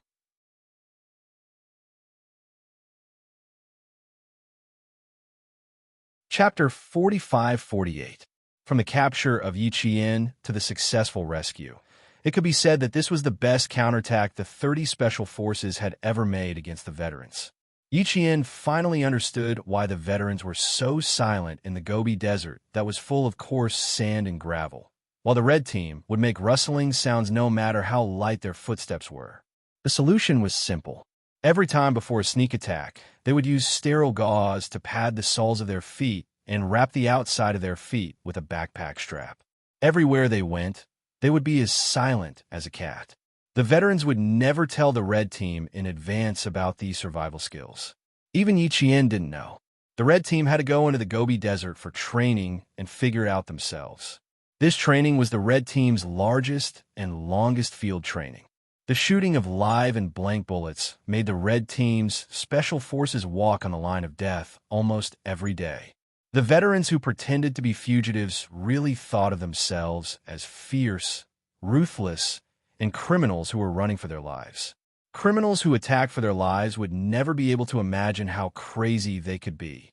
The red team's special forces were tense every day and didn't dare to relax for even a moment. Everyone was involved in this training that had a high mortality rate. During the training, all kinds of injuries emerged. After a month, both the red team and the blue team were injured. The most serious injury was to his calf from a sharp gravel cut so deep that his bone could be seen. Even so, as long as he could stand up, the training continued. Yiqian's back was also hit hard once. He jumped down and stumbled, then fell onto a rock and hit his chest. His organs seemed to have been displaced. He felt a metallic taste in his throat. He stood there for at least 5 minutes before he dared to move his body slowly. She was afraid of injuring her spine. It wasn't like the Snowfield Brigade didn't injure their spines during training. The harsh and brutal training didn't even have any humanity. Injuries were common. As the captain, Xia Jinyuan treated everyone equally during training. Yiqian was a soldier. He treated Yiqian the same way he treated the male soldiers. He also told the veterans to treat him the same. The veterans didn't treat Yiqian differently. She was a soldier, and a soldier should act like a soldier. As for her being the captain's girlfriend, that was life, not training. At the end of the 43 days of training, everyone's training uniforms were all worn out, and there was an indescribable smell. The Gobi Desert lacked water, and bathing was a luxury.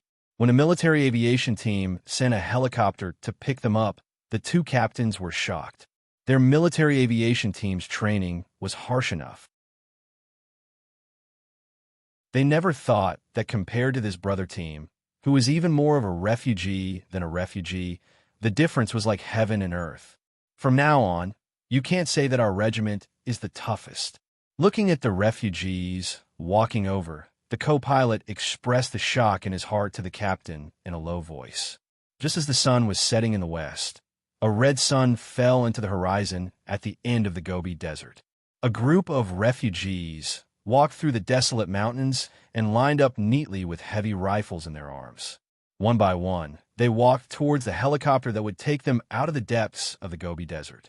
Although their clothes were ragged, they walked like sharp swords that could be cut by the wind.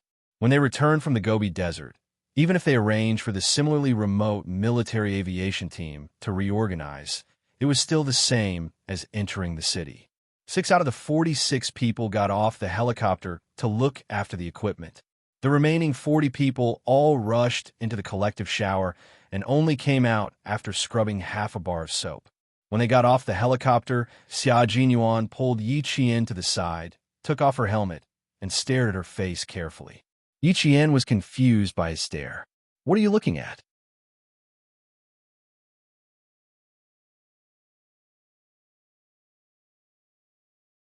Chapter 45-49. Nothing much.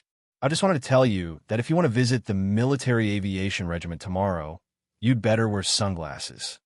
Xia Jinyuan, who was trying hard to hold back his laughter, put on Yi Qian's helmet again and put on the black goggles. He patted her shoulder and smiled. "You're a family member in a single room. Tidy yourself up." Yi Qian seemed to understand something, and her face turned hot. "Hurry up and leave." She glared at him and left as if she was running away. Although they were boyfriend and girlfriend, but because they were boyfriend and girlfriend, even if she didn't pay much attention to her appearance, she was still very embarrassed at this moment. She had to clean herself up. Xia Jinyuan's low laughter came from behind. He said, "I like it no matter how ugly it is. I like it very much. A husband doesn't dislike his wife for being ugly, silly." That doting tone made Yi Qian's legs feel like they were on fire wheels, and she ran even faster. Yin Er's mischievous young lieutenant colonel laughed even louder, causing the other comrades to stare at him. When they saw Yi Qian running away in front of them, their gazes instantly turned into nine-toothed rakes. "What are you looking at? You're even more infuriating. Go, go, go, stay away from him. Training is over. It's time for us to be depressed." "Ha ha, no matter how depressed we are, it won't last for more than 12 hours. Yi Qian has to go back to school tomorrow." "Oh, that's true. Don't be envious. We'll give you a surprise later." G3 pulled V8 over. "A huge surprise is waiting for you. Wash up and we'll have a good chat." V8 didn't react.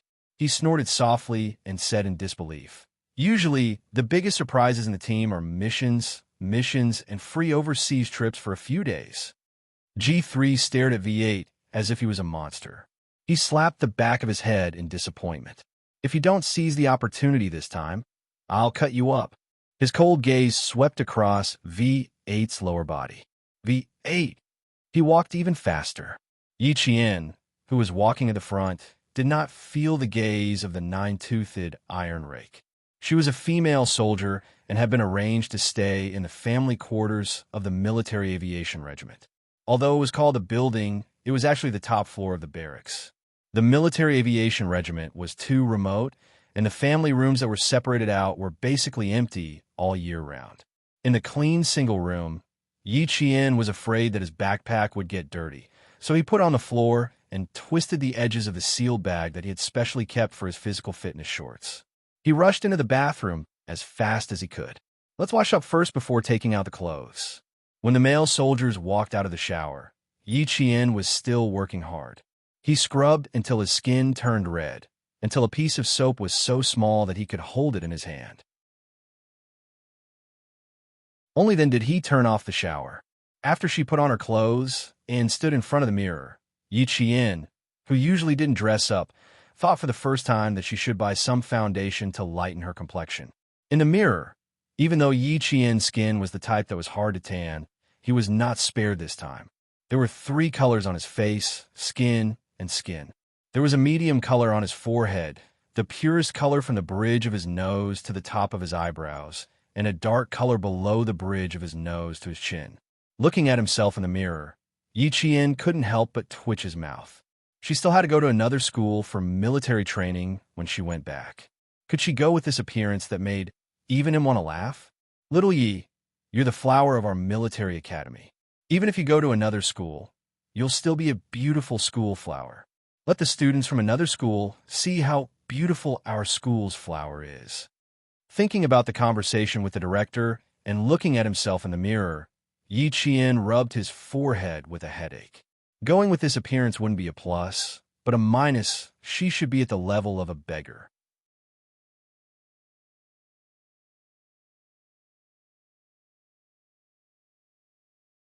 Chapter 4550. Staring at herself in the mirror, Yi Qian couldn't bear to look straight at herself. What should she do? How should she explain to the director? No wonder Xia Jinyuan told her to wear sunglasses before going out. With her current appearance, sunglasses would become an indispensable concealer. But he needed sunglasses to do it. Not only did she need sunglasses, but she also needed square sunglasses like goggles. But she didn't have anything. After looking for a while, Yi Qian walked out of the shower helplessly. Without sunglasses, she could only walk out like this. Fortunately, she didn't need to gather. Fortunately, she could rest after washing up. As for the tour, forget it. She didn't want to look anymore. She believed that she would have the opportunity to visit the tour in the future and see the various military models up close. It was already dark outside. At 10:30 p.m., the tour group didn't start training again. All the soldiers returned to their dormitories to start studying before going to bed. The camp area was quiet. In the quiet night, the Milky Way was like a white ribbon. The sky was like an arc that covered the entire earth. Yi Qian stood under the sunlight in the laundry pool and listened to the summer insects chirping. She used half a bag of detergent to wash all the clothes until they were fragrant before hanging them up. Before going to bed, she went to the bathroom and looked in the mirror. The funny tricolor dividing line made her close her eyes and apply the aloe vera ointment prepared by the tour group. Even her eyes were burning. She didn't even go down to eat dinner. She ate a few biscuits and drank a few glasses of water. Her body was in bed for less than a minute, and her breathing was already long. She couldn't take 43 days of high-intensity training. The male soldiers didn't send anyone to wake Yi Qian up. Since they were all so tired, they could just sleep well if they wanted to. The male soldiers in the room with 6 people were almost all asleep, except for the captain and deputy captain. The street lights in the tour group's camp area weren't all turned on. Some areas were directly turned off. Xia Jinyuan and G3 walked out of the dormitory and went to the area where the lights were not turned on. They talked about some things that happened during the 43 days of training. The two of them summarized it first and went back to submit a report to Major General Yang. After talking about training matters, they chatted with V8. V8 didn't take G3's words to heart at all. He didn't even eat dinner and was sleeping soundly at this moment. No huge surprise could compare to a good sleep. He was too tired, both physically and mentally. He really didn't have the energy to accept this huge surprise.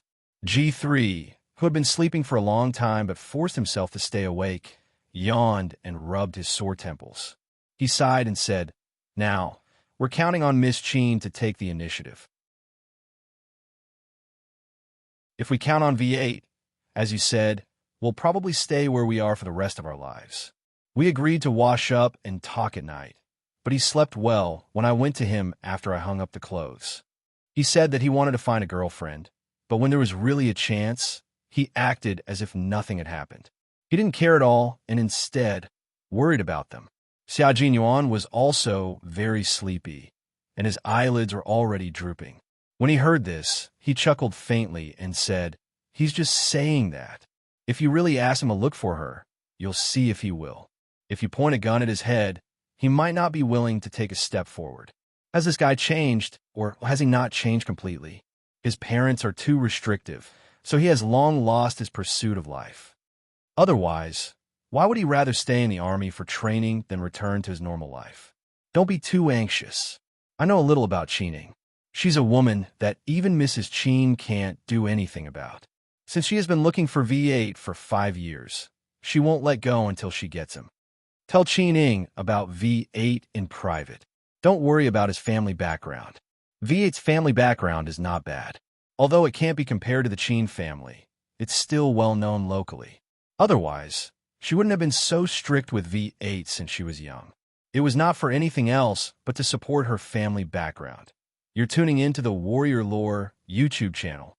Don't forget to subscribe and join us on this journey to catch the most captivating stories.